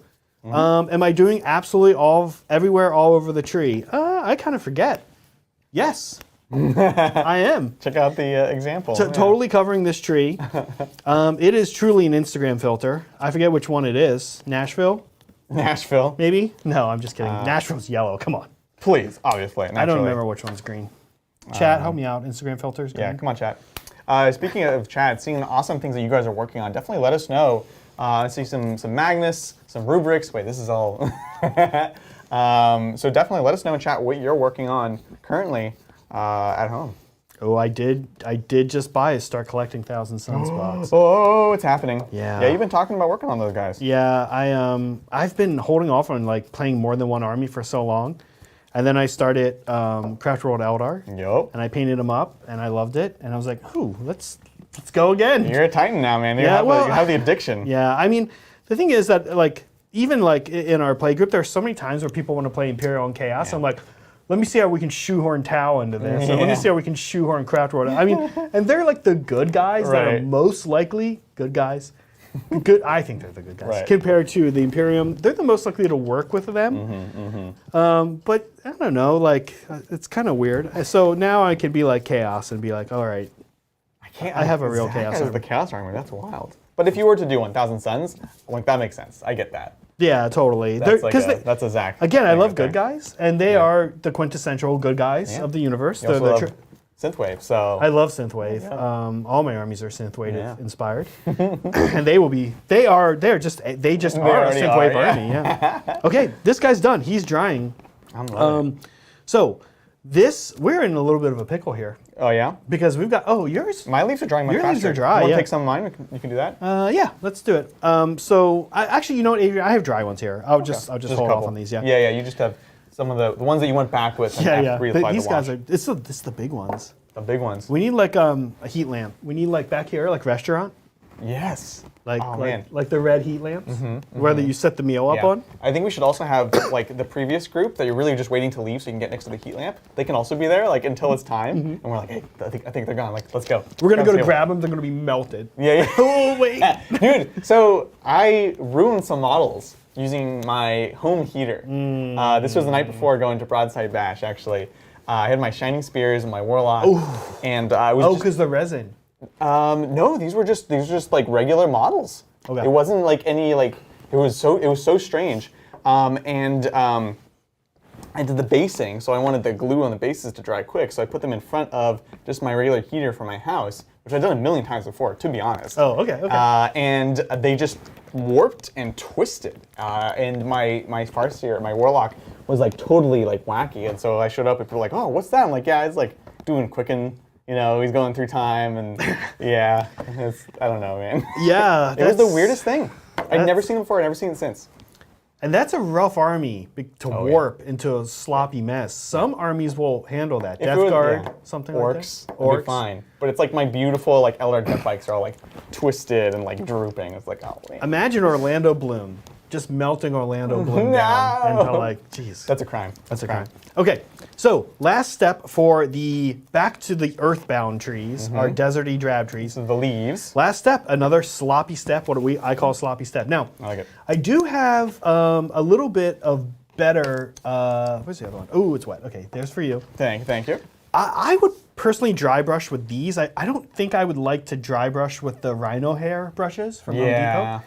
They're a little too coarse. Yep. I think they'll make a lot of streaky mess. I did do it earlier today, and it was okay, but I had to kind of think about it, which I don't want to have to do. You need a bit more. Yeah, Noah likes to think. You need a little bit more control here, right? I want a little bit more control. Now, again, it's dry brush. I'm just putting some, and it's Ogren Camo, it's called. Oh, that's cool. And I'm just putting some Ogren Camo, getting it off here on the paper. A snotty yellow. Yeah, this is actually the color of my towel were like 10 years ago. Before. Really? Yeah. Oh, wow. And then I dry brush. Just your classic dry brushing. Terrain's gonna pick it up nice. No real stress here, no techniques. I'm digging it. I mean, no, that's not true. There is a technique. The No real technique. There's nothing for you to learn here. There's no real like super hardcore skill. Like, oh man, I'm so good at. If someone tells you they're extra good at dry brushing, let me tell you. I got a bridge to sell you. that person, that's an interesting person to me right away, and I'm gonna stay positive. But I'd be like, I wonder what I can learn from you. Yeah. That's all it is. I would just be like, good at dry brushing. I'm gonna walk the other direction. Yeah. Oh man, I love dry brushing. I'm so good at it. It's so good. You know, it's been so long since I've dry brushed. I just don't tend to do it a lot on my models, but for terrain, it's so perfect. Yeah, I don't. I'm not super big into dry brushing on my models. It's tough to make work and not look. I don't want to say sloppy, but it's very like dirty, I guess. Well, it looks scratchy, right? It looks scratchy. I call this a sloppy step, It's a sloppy step. Yeah, and I learned that early on. Like 2 things you don't do to finish off for me, like a towel or an Eldar or a Space Marine. Yeah. You don't end with a wash. I don't. I've learned that the hard way. And I don't end with a dry brush because these are sloppy steps.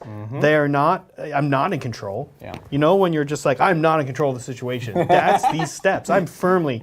You guys saw us. We just slathered a tree with rhino hair brushes from Home Depot. We don't know what's going on. We can't stop that. Just whatever happens, right? Yeah, exactly. So like, that's another point of advice. I feel like That's a great I point. always think about. I'm like, is the step I'm about to do like both Melody and Mike talking about how to level up their painting? Is the step you're about to do? Are you in control? Because if you're not in control, you might not be leveling up your painting. You might be leveling down your painting, right? Are you in control? Are you in control? Ask that. Okay. Good life lessons here. In general, it's a good life lesson for Trojan trees. Okay. I like this. This guy, my guy's done. Your guy's gonna be done too. Your guy's gonna be more done because I'm still waiting for a couple to dry here. You fool. Yeah. All right, let's take a look. I went a little overboard. I'm so excited. Let's suit it up, Adrian, and let's put in the glam cam. Yeah, for sure. And we're gonna see a totally done tree here. This is expertly applied. I don't want to put the leaves. Give me like 10 minutes. I gotta figure out. The leaves are so fun to place. Always be considering your leaf placement. Always be considering your leaf placement. Yeah.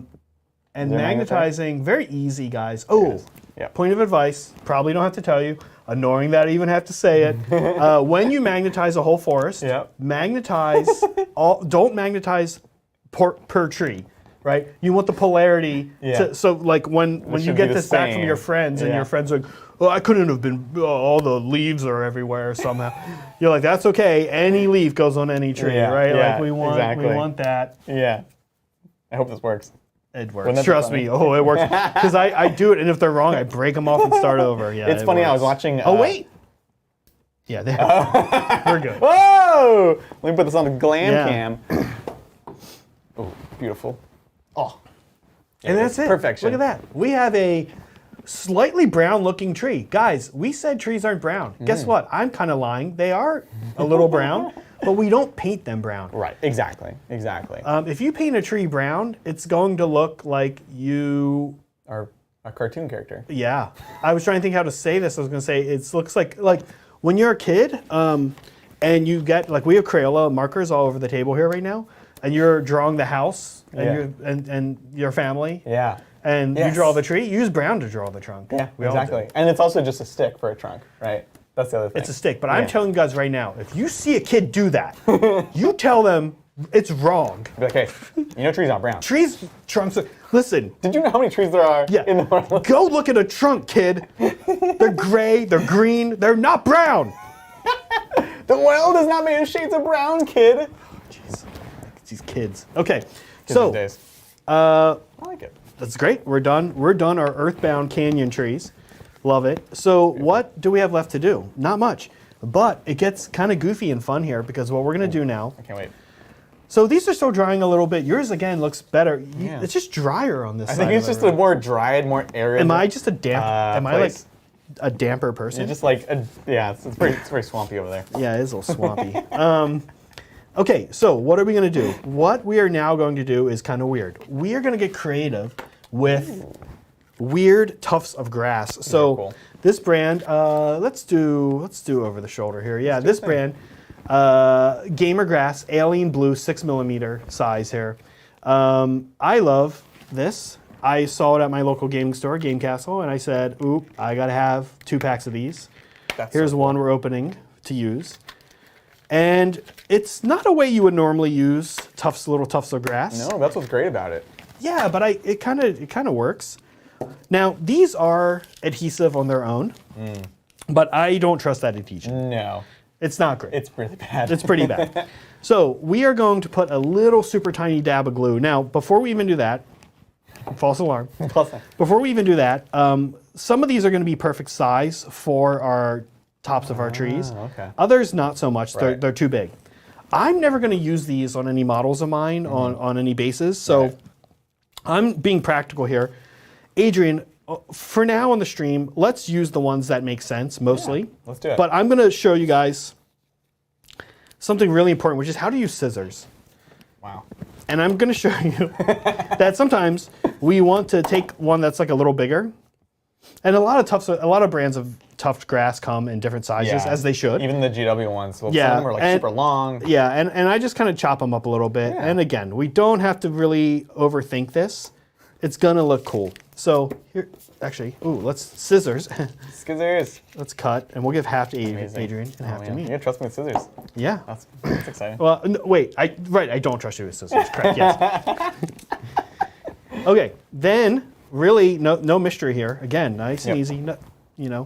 I actually hate assembling, guys. This came out on the stream the other night, so I don't love this part. You've but, been outed. Yeah, I really don't like it. I That's love Brett. assembling. Brett gave me these 3D printed pieces of Eldar terrain for this board actually that we're working on.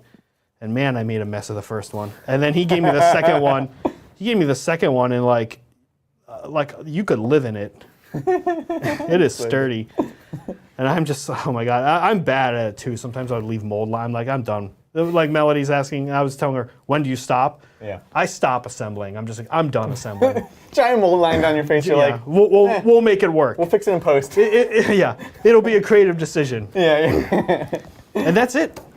That's it. Yeah. Easy Now, peasy. it's a little wet. Well, yours, like I said, drier. can So give it a try, just yeah. be a little careful. All right. There's your glue. Thank you. So yeah, for mine, I'm just gonna take sizes of tufts that are already preset because I don't need to get all of these out of this immediately. Yeah. So I'll take that. Yeah, this is something I actually was wondering the other day because I was applying this to some bases and I'm like, yeah, I have tried to make them work in the past without glue and it never works out. No. They just don't have the longevity, you know? I've used different brands. Oh, by the way, tip on these: tiny amount of glue. Yeah, a drop or less. Yeah, glue's weird. Like if you use a tiny amount of glue, it works. Mm-hmm. Well, first of all, if you use no glue at all, it does not work. What? If you use a tiny amount of glue, it does work.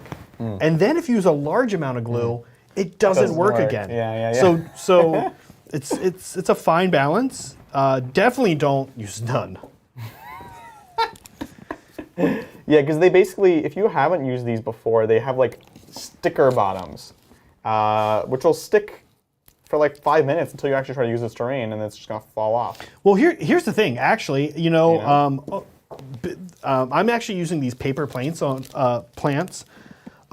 my newest army, my Asuyarni, Paper planes? Saimhan. Yeah, and it sounds very wrong, like those are going to break. Yeah. But when you actually think about the base of a model and what happens to that base of the model, as long as people aren't grabbing the base like they would, I don't know, squeeze a pastry bag, then nothing's going to ever happen. And I've been like dropping them in and out of cases, right? Right. These are models, like maybe the sticky adhesive will work. You're saying you haven't had great luck with it, but So here's the thing. It depends what you're attaching them to. In particular, I'm thinking, because I actually use these on, you guys haven't even seen these on the stream because they're so old. My original AdMech army, I had the gravel, and then this has to go on top of the gravel. And so it's trying to grab onto these individual tiny little points. It's never going to stick. Yeah. So I like stabbed them in to kind of try to reach the bottom of the base. Should have just used glue, but I was young and naive back then. yeah, I guess what I'm saying is this. I like to try to be, if I'm using a product, that means I like the product. Yeah. So if I'm using it, it means I would say you should use this product. Right. It's good. So I'm giving Gamergrass here some credit in saying, if we use this as they intend, just sticking it to the bases of models, it's probably going to work. Terrain gets beat up, especially if you have friends. They will. Yeah. They will beat up your terrain for sure. I know we do it to yours. No, you know what? It's actually funny. What beats terrain up is not using terrain. People are always like, "Hey, can I use your terrain in a tournament?" Or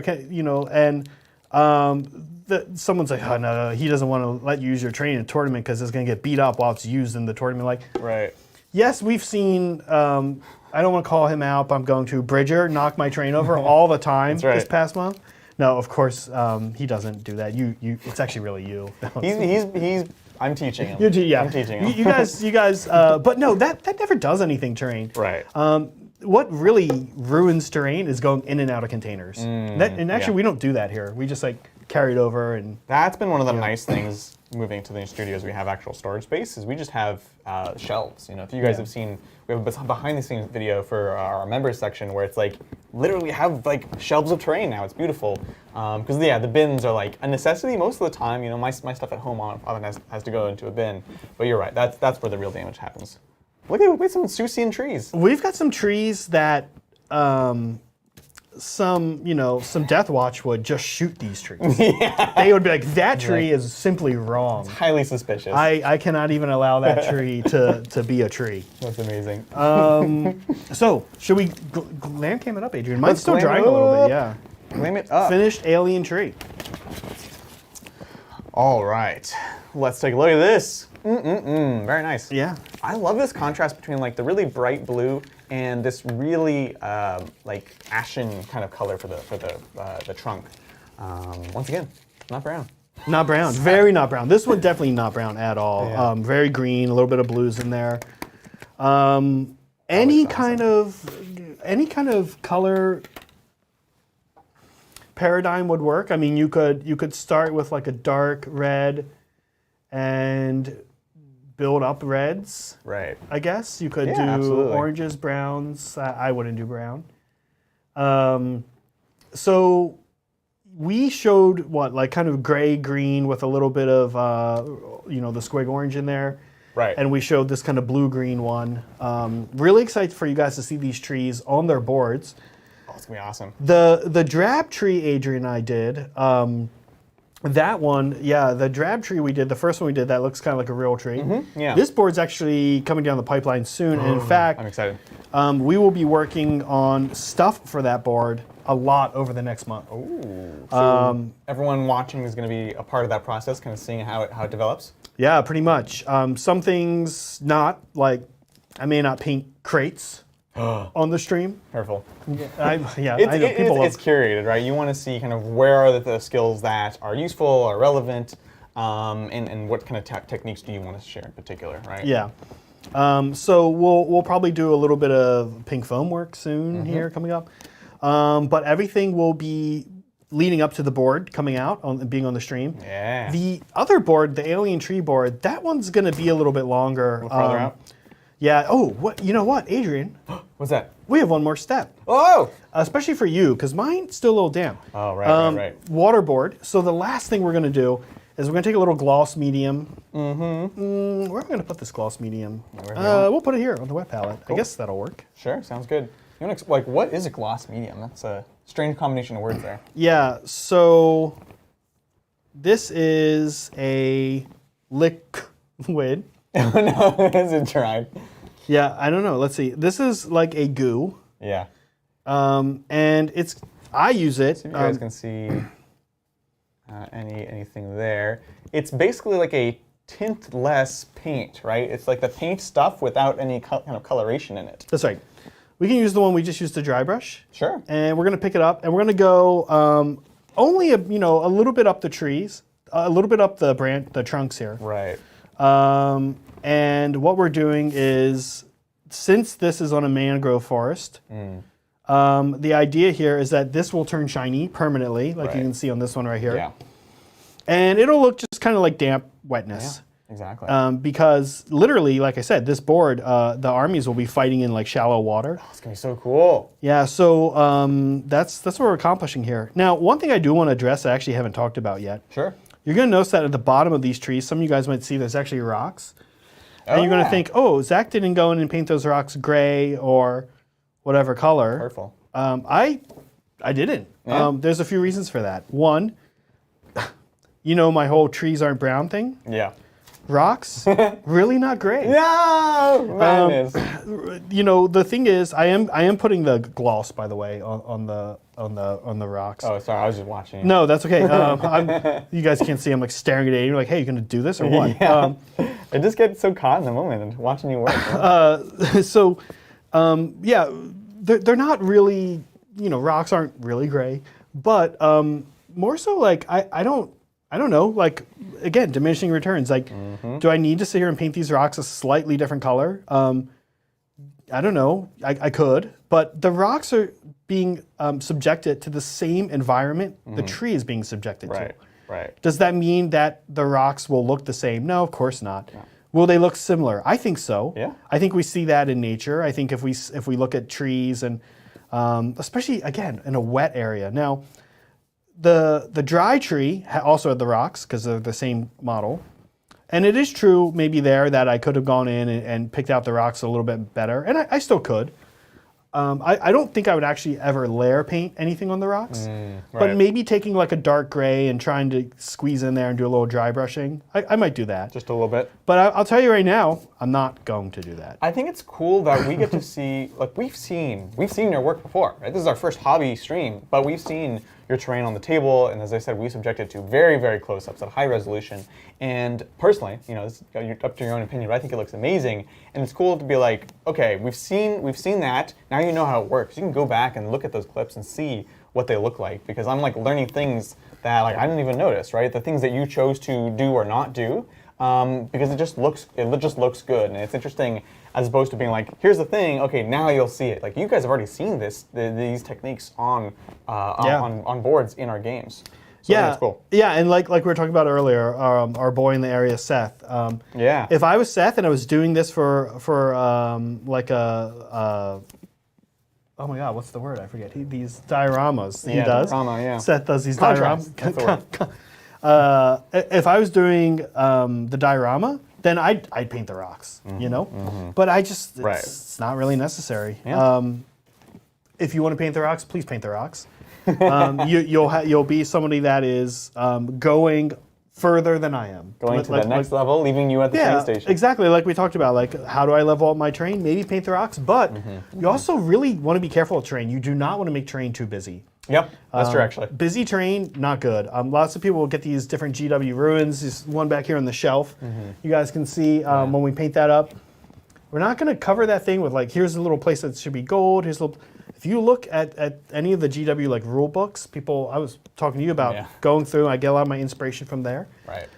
If you're looking at like their ruins and their trees and stuff, they don't pick out a lot of details. No, because you don't want to distract. And again, we talked about contrast of colors, but there's also contrast of like busyness. Like you want your models to pop on the board. Obviously, we have models that are being filmed all the time, and so it's something we're very, very cognizant of. Is like.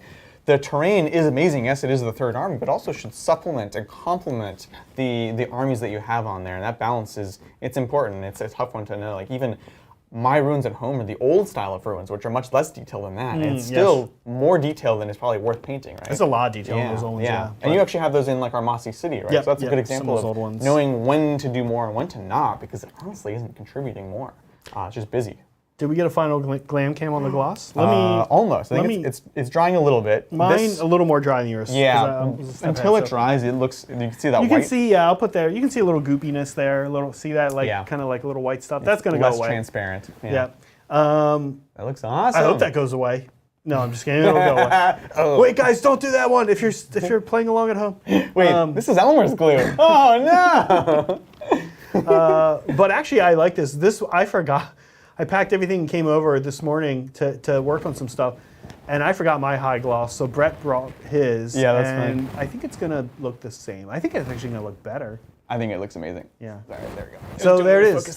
When that is on a water board, you're gonna be like, oh yeah, they're wet. they're exactly. wet. That's wet. It's a nice application because I've seen that for like monster mouths and like tentacles and stuff like that. But it's cool to use it in this environment. And again, coming back to that concept that Zach is tying this into a specific board, right? You're color matching it, you're telling the story, what are the textures, and that's all very, very important to your process.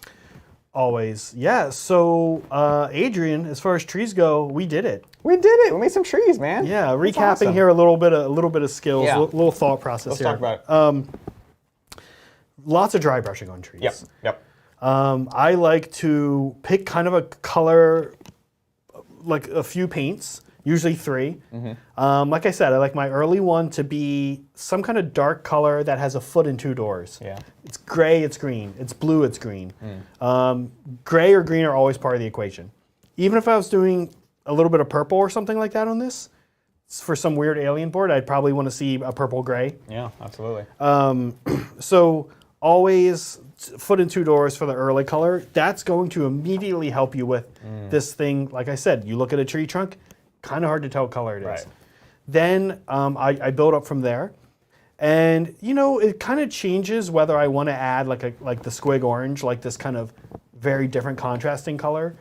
But I never end with the contrasting color. Right. I always cover it back up. So dry brush a few colors.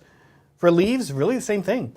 You can end with a sloppy technique, meaning you should be ending actually on a lot of terrain, but especially trees. Yeah. With a dry brush on the bark, and then maybe a wash like we did with the alien tree to tint it. Or on the leaves, same thing. We actually did the other way around on the leaves. We built up, we did a wash, let that dry, then we did the dry brush. Which is cool. Play around, always do a test piece if you can. We can't always do test pieces, I know. We don't always have the models to do a test piece. No, it's not always possible. But see if you can. Otherwise, I like to try stuff on paper. You won't get the bumps, but that's a good point, actually. Yeah. Having like we have this big roll of butcher paper. If you have any kind of even just a paper towel or paper towel next to you, you can try it out, test it out. It's great for obviously getting your paints off your dry brush, but it's also just good to have to test things out, make sure it all looks good before it hits the model or the piece of terrain. Yeah. That's it, guys. We did it. Wow. Well, we learned a ton about trees. I thank you, first of all. This has been really, really cool. We do have some questions, so we're going to go through the questions. I'm also going to take a look at the Discord, make sure we didn't miss anything. So let's go ahead and do that. Yeah. And let's dive on in. So thank you, Callum. At work, so can't hobby along. I'm loving the stream. What special weapons do you put on your witches? Shardnet plus Agonizer on Hecatrix is go-to. Do you skip the rest? Also thoughts on shredders on Scourge. Great question, Callum. So, what do you think? So the default loadout, Agonizer and Shardnet. The Shardnet is for sure. The Agonizer, you don't have to, honestly. I've kind of tended towards, I'll take the Agonizer only if I'm taking more Veins Agonizer. This is the relic one that makes it so that your opponent can't fall back if they get hit by it. I'm still playing around with it. I personally like to take the special weapons, but I notice less and less people are. They're kind of kitting them out, like, just the Shardnets, basically. So that's kind of where I'm at with that, and actually figuring it out. And I will obviously invest more if it is a Hecatrix Blood Brides unit than a regular unit. Shredders on Scourge. I think Shredders on Scourge could be interesting. You might have heard my thoughts on Scourge right now. They're kind of They're not expensive, but they die super easily and they have expensive weapons. The Shredders aren't the most expensive weapons, so there's still some play. What's Shredder? What is it? Shredder is the anti-melee version, so it's like a decent amount of shots with at a mid-range of kind of strength, essentially, right? And so they've been on and off being like useful, essentially. So I think there could be play there for sure. Like, I'll say this, I don't dislike it, right? Yeah. There's some builds on Scourge I absolutely do dislike. I feel like it's fun that Drukhari get all these special weapons and they've been cool and useful. Right, exactly. You know, it's not they're always the all case. great. Yeah, that's the thing. Like, there's not a bad option, to be honest. Like, we're talking about what I would take, what you should take, but really, you can't really mess that one up, right? Yeah. Thank you so much, Cobra. Great video, gentlemen. Will you post your recipe in advance so we can paint along? Oh, that's an interesting question. Yeah, We might have to discuss we'll have to that. look into some of that. Yeah. Because there's a balance of like, we want to make sure that you guys like following along is great. We also want to make sure that there's a reason to watch the video. Shorthand could just be like, well, I'm just gonna look at the recipe and skip that. So I think we'll probably discuss and figure out. But I'm honestly loving. I'm seeing in chat people working on their projects, and I'm seeing people working on even their own trees at home. Oh, awesome! Really, really cool stuff happening in chat. So and again, thank you, Cobra. Thank you, Forrest. Trying to decide which army to dive into to get started in AOS. So many good options. What are y'all's thoughts on Beastclaw Raiders? Ooh. Are those the like big ogre? That's the big ogres on like the stone horns and things like that. I will say, so this is an Adrian question. I've not played AOS, but I will say that you can buy like 3 or 4 of the start collecting box for that army and have an army. That's a whole army. Yeah. So I looked into it. I thought it looked super cool. Right. Haven't gotten there yet. I love those models. They're just gorgeous. Talk about like a painter's delight. So really, really fun to paint. I'm not as familiar with the new iteration of them, but the only problem with them game-wise in the past has been they're very expensive points-wise. So it's a few models, and those guys in particular are known for chucking out chunks of mortal wounds. And they have like the vulture that goes and hits things. Yeah. I love that role. I really want like Kroot to get that. It's cool, but it's very polarizing, right? Because like, one, they can't play the mission that well because they don't have many bodies. But then 2, they're all also chucking out mortal wounds. So there's a potential for feels bads on both sides, where like you can't actually win games, but you're gonna give your opponent like a real tough time, like a real feels bad time where you're like, here's 12 mortal wounds, and like, the gash is dead. Isn't that really what ogres are all about, though? Yeah, I know. In general. Exactly. In Sorry, general. I was gonna answer you actually. So something to keep in mind. Again, I'm not as familiar with the newer iteration of them, but just something to consider. All right, so let's take a look. I'm scrolling down. Thank you again, Thomas. Zach, with a K this time. Run us through your same Han list. Oh, well, Please do. I have, I'll just tell you some stuff I've had that I have. I have a bunch of Wind Riders, I think 15. I have 6 Shining Spears. I have Altark on a bike, who's amazing. I love him. Oh, he's on amazing. Simhan. Yeah, Simhan. get that in charge. Warlocks, everybody on bikes. Warlocks, Farseer. I do have 3 Vipers. I'm excited about that. Not a lot of people see those. Right? Yeah. What a cool kid. 3 Warwalkers. Also on bikes. 3 Wave Serpents. A bunch of Guardians. Bunch of Dire Avengers in Simhan Red. Yeah. Dark Reapers, Rangers. Falcon. Falcon, yeah. I love my little Falcon. That's it right now. I think sometimes in the near future, might paint a Hornet. I've got some Hornets and God, ready to what go. an amazing kit. I love the Hornet. So might do that on the stream, kind of show that process. Absolutely. Well, I'm really excited. We'll have to get them on the stream pretty soon because they're like like 2,000 points of them are done, right? Or almost done. More, yeah, like 2,500 or so, yeah. So I was like, I just realized I might have put you on the spot. No, Like, there's a lot done. There's a lot done. Awesome. Well, thanks so much for teaching us about trees. I'm getting a queue. We've got one more slipped in. Thank you, Samuel. Planning to turn Sigvald into a Corn Demon Prince. What's the best weapon loadout? Any ideas for differentiating from the base model? Yeah. So Sigvald is the fabulous Slanesh dude, right? The full armor. Kind of Fulgrim. People want to use this. He's like very a much Fulgrim, right? Turning into a Corn Demon Prince. That's really cool. So first things first. Weapon loadout. Mathematically, I'd have to check it. But Talons are generally the way to go. I will say, however, that Khorne does have the awesome relic axe from the main rulebook. I don't know if the ones from Psychic Awakening are that amazing, but honestly, when I would play as Khorne Demon Prince, I'd give him the relic axe from the core Chaos Demons book. And then ways of converting him. I think he needs to be more gross, right? He's pretty fabulous. So I have a thought. A thought Yeah. immediately popped to mind if I was doing corn demons with this model. I would not paint the hair that kind of white that we think. I would paint the hair, if you're up for it, Samuel, I'd paint it like fire. I'd kind of try to do like a flame. Maybe it could either be going up or down. Yeah. But like his hair is fire. That would be like fire color, amazing. yeah. And then maybe do skin like black, like Yeah. charred black, or yeah. I also imagine like I'd play with skin and hair a lot. yeah, frankly. skin and hair, and I'm imagining like almost like ashen or bloody. Yeah. And like maybe even like the eyes just pure glossy black. Yes. Right? Yes, definitely. Yeah, this is Right? coming It's together. cool. I like This is it. good, yeah. Yeah, I think the armor's obvious. Yeah. You're going to do red armor Naturally. probably for corn, but Yep. kind of like ashen black skin. I love the black glossy eyes, Right. like fire hair, Yeah. flames all over them, just bronze. Exactly. I think that'd be really sick. As far as converting him, obviously, we're talking about pretty much just using the base model. If the axe is good, if you like the axe, actually, you probably, no matter what, going to have to convert that part, because we talked about axe, we talked about talons, of which he has neither. He has like a sword. It's like a cool slender- rapier, essentially. Right, So right. like very Not a any of corn- these things not that a we're trying to corn weapon. represent, right? I don't know of an appropriate sized axe that would work for that. If you can find the bits, actually, I'm realizing some of the Oruks, these are like the iron jaws from Age of Sigmar, have big axes that are like iron wrought, like black iron, and they're pretty big size, so that could be good. Surely the boss ones, but even the regular ones Yeah. could be good. And then claws are definitely tougher, but I would probably honestly turn to like nasty green stuff, kind of like claws Yeah. and things like that.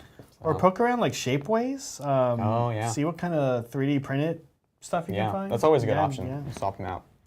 All right, we got some more slipping in here. Thank you guys so much for your support. Really appreciate it. It's good to see that people want to see hobby content because Yeah, we've been wanting to do it for a long time. Thank you, Donald. What are your thoughts on how to delineate where the dense cover area terrain feature is for the trees? Will you build a textured base to sit on them? Bummer. So this is a bummer. And Bridget worked so hard for us, but we had a little bit of a mishap with some clips Yeah. that we made. And Adrian and I made all these awesome clips. We did.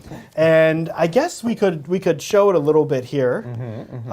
So the old kind of way of doing this was that, Games Workshop, who establishes a lot of these rules, they gave you a base for their Citadel Right. wood. The new Citadel woods don't have a base. What they have... Do you want to get some of these pine trees over grab, here? Hey, Brett, there's a, yep. Yeah. What they do, they have a new kit that kind of has like these rings around it. Yeah, awesome. Thank you, Off-screen Brett. pass off, thank you. Off-screen, Brett.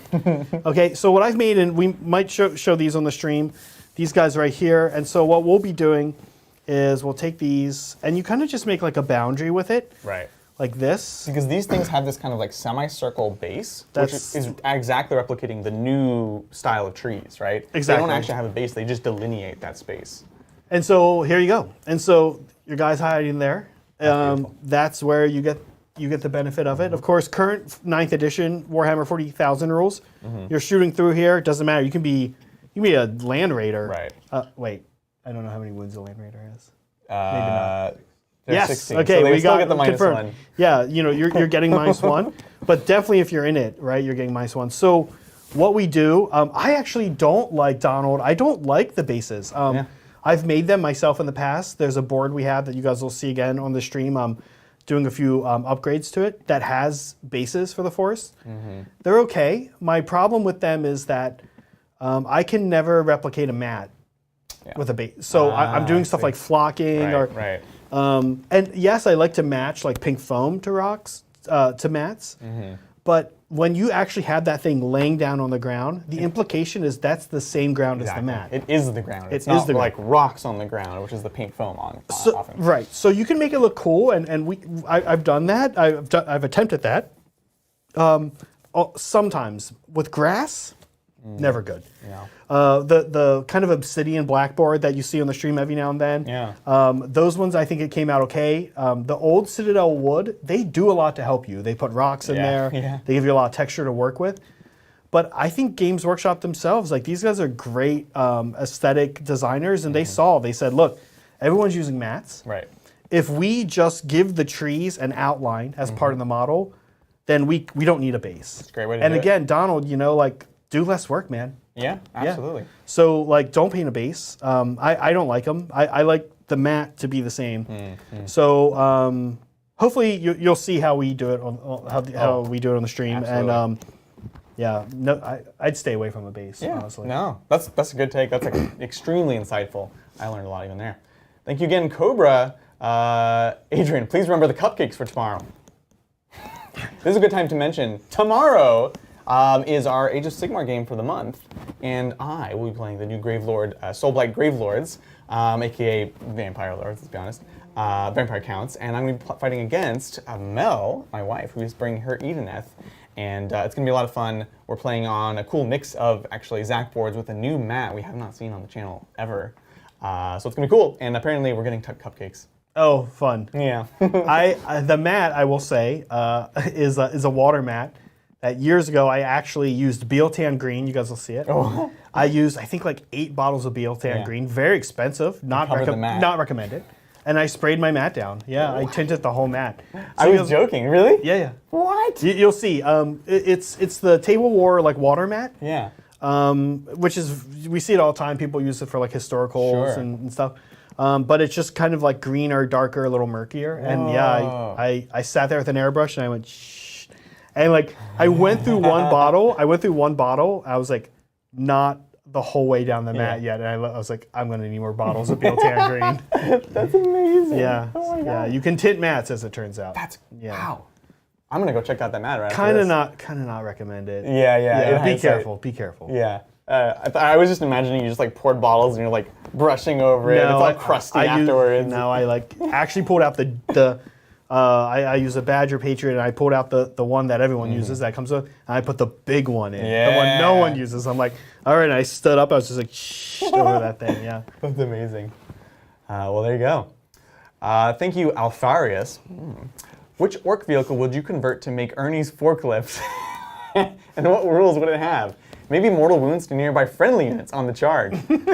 That's amazing. Those of you who are not familiar, Ernie is a viewer of the channel, and we've been learning about his escapades, and we're trying to teach him to be a safer worker at his work, and I hope it's working. We're not sure. Ernie's quickly becoming legendary. Look, to be fair, Altharius, wounds to nearby friendly units. We cannot confirm Ernie has hurt himself or anyone. This is true. This is like, let's give Ernie the benefit of the doubt. No, we've never seen a safety record. We really don't exactly know where he works. I don't think we want to. Yeah, I don't. No. I actually don't want to. So I don't know, like wounds to nearby friendly units on the charge. I don't know if that's fair to Ernie, but I do love it. I love it. I think it you have to be able to take like risky plays that if they pay off, it's great. But if they don't pay off, it's real bad. It's real bad for earning the fork. Like maybe it's a 3d6 charge. Convert? You can do a 3d6 charge, but then you do mortal wounds. Yeah. Oh, there we go. Yeah. You do. Yeah. You take mortal wounds even. Yeah. I would take a rocket truck squig buggy. Take the squigs out, but just that it's like a very kind of janky look. I like it. Almost any orc vehicle. It kind of depends. Yeah. I think the question for me would be like, how big of a forklift are we talking? That's it. Is it a death roller? Is it the red roller? Right. That's just got dark. It's very the size. Thanks, Alfarius. Thank you, Crypt Weasel Lord. Love your name. Yes, I do love that name. You lads look professional in your smocks, and your workspace is wonderful. How do you keep your trees upright during a battle? I always bump them.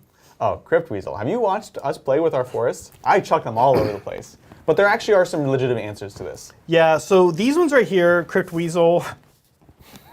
Just like, I'm at a point in my life where I'm talking to someone named Crypt Weasel. Crypt Weasel.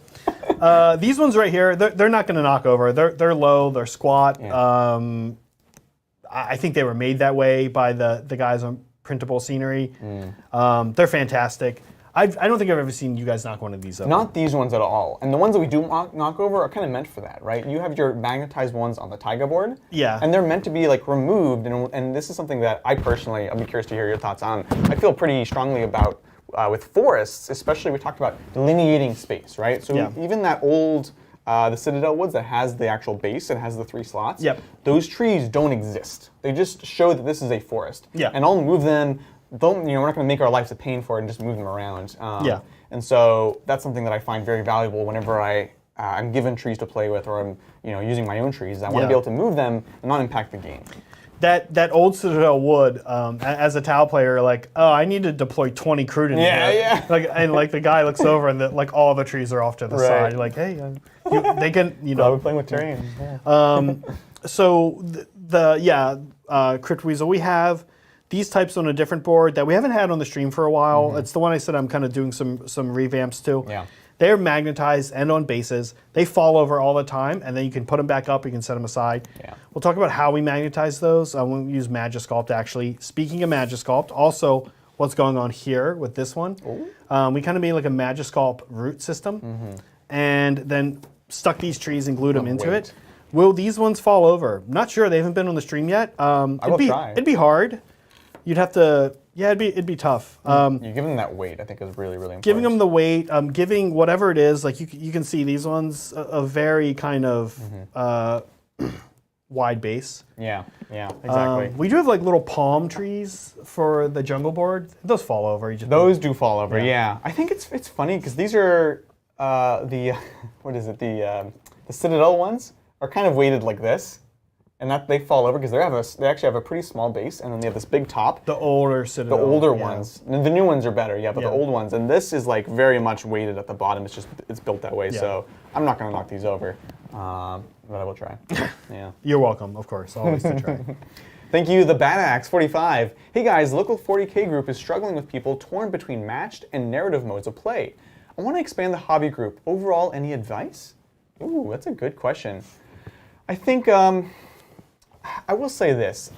To me personally, I played lots of different ways of playing, right? But I will say, to me personally, in the last couple of years, last couple editions, 8th and 9th edition, the divide between competitive play and narrative play, or I'll say even just match playing and narrative, has become so much smaller. Like you can try to make a non-fluffy, a non-lore-based looking list, but it's actually really hard. The game's getting tougher and tougher to build that. You're kind of forced and encouraged to build things in that way. So I know this is something that's just a fact of life, but I would say like definitely present it to people in this way. But it goes both ways. Have this conversation, like how are we going to be playing this game, encouraging them that this is a good thing, this is a narrative thing. I don't know, what are your thoughts on it? This is tough. As you know, we have a local gaming group here. You guys are a part of. You're not officially part of, but you will be. We'll fortune.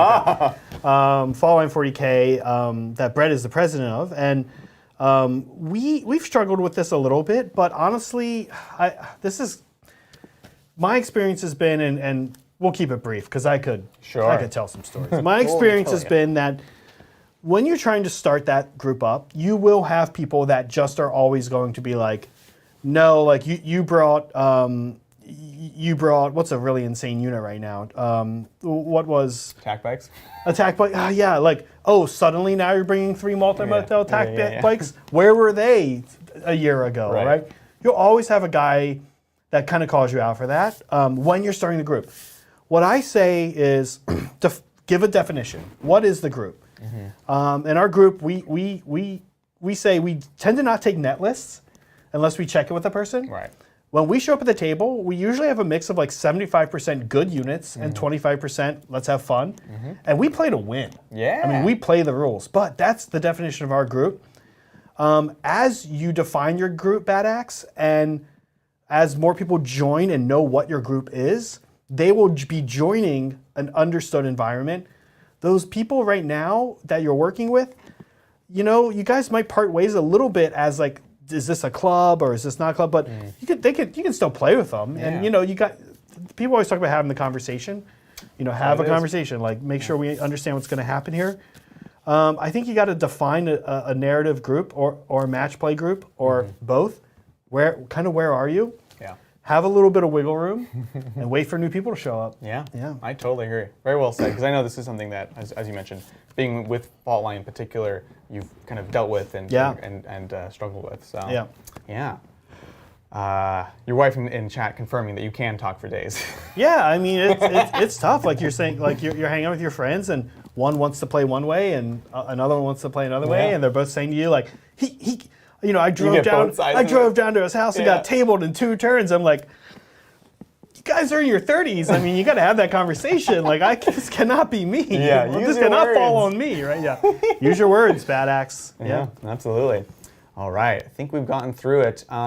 Before we wrap up, again, I just want to talk about what's happening on the channel. Obviously, this is the start of something new and exciting. I will not be back, but you will be back next Wednesday. You'll be back. I'll be not back. next Wednesday. Yeah. So this is going to be one of our new formats. This is going to be next Wednesday is our next hobby show, and we're going to have we have a lot of people with things to kind of talk about in the hobby and things like that. So Brett's going to be on next week with you talking about some very exciting material. We'll discuss it very soon. So that's going to be next Wednesday, same time. Thank you so much for joining us, hanging out. As we learn, I learned a lot during the stream. So hopefully you enjoyed it. If you do want to see more of this content, the best way you can do that is show your support, like it, subscribe, and kind of just share it with your friends. I know we have been in the past mostly known as a tactics channel, as a battle reports channel, and we've done just a little sprinkling of hobbying. You know, I've been kind of doing a bit more in the new year, but we really want to kind of expand on this and do more. Other than that, we have a bunch of other cool stuff happening. Like I said, tomorrow is Age of Sigmar. It's going to be myself playing against Mel. It's going to be awesome. It's going to be fun. And then on Saturday, we of course have the return of the Adeptus Mechanicus with the official release of their book. And Bridger is going to be playing the Vault, which we were actually given from our mods and from a group of people that worked very hard to bring it to us. And so that's going to be Saturday, talking about also some new pre-release stuff for Warhammer 40K. Ooh, yeah. So much stuff going on, right? Mission's gonna get a big mix-up. Yeah. I cannot wait to discuss it and just try new stuff. It's gonna be big. Whatever happens, like new stuff is cool. So that's stuff that's going on here. Anyone you want to say any final words? No, that's it, guys. I think we did it. Yeah. Guys, really fun. Thank you so very much for joining us. We're reminding you, be kind to each other, be kind to yourself, and always be creative.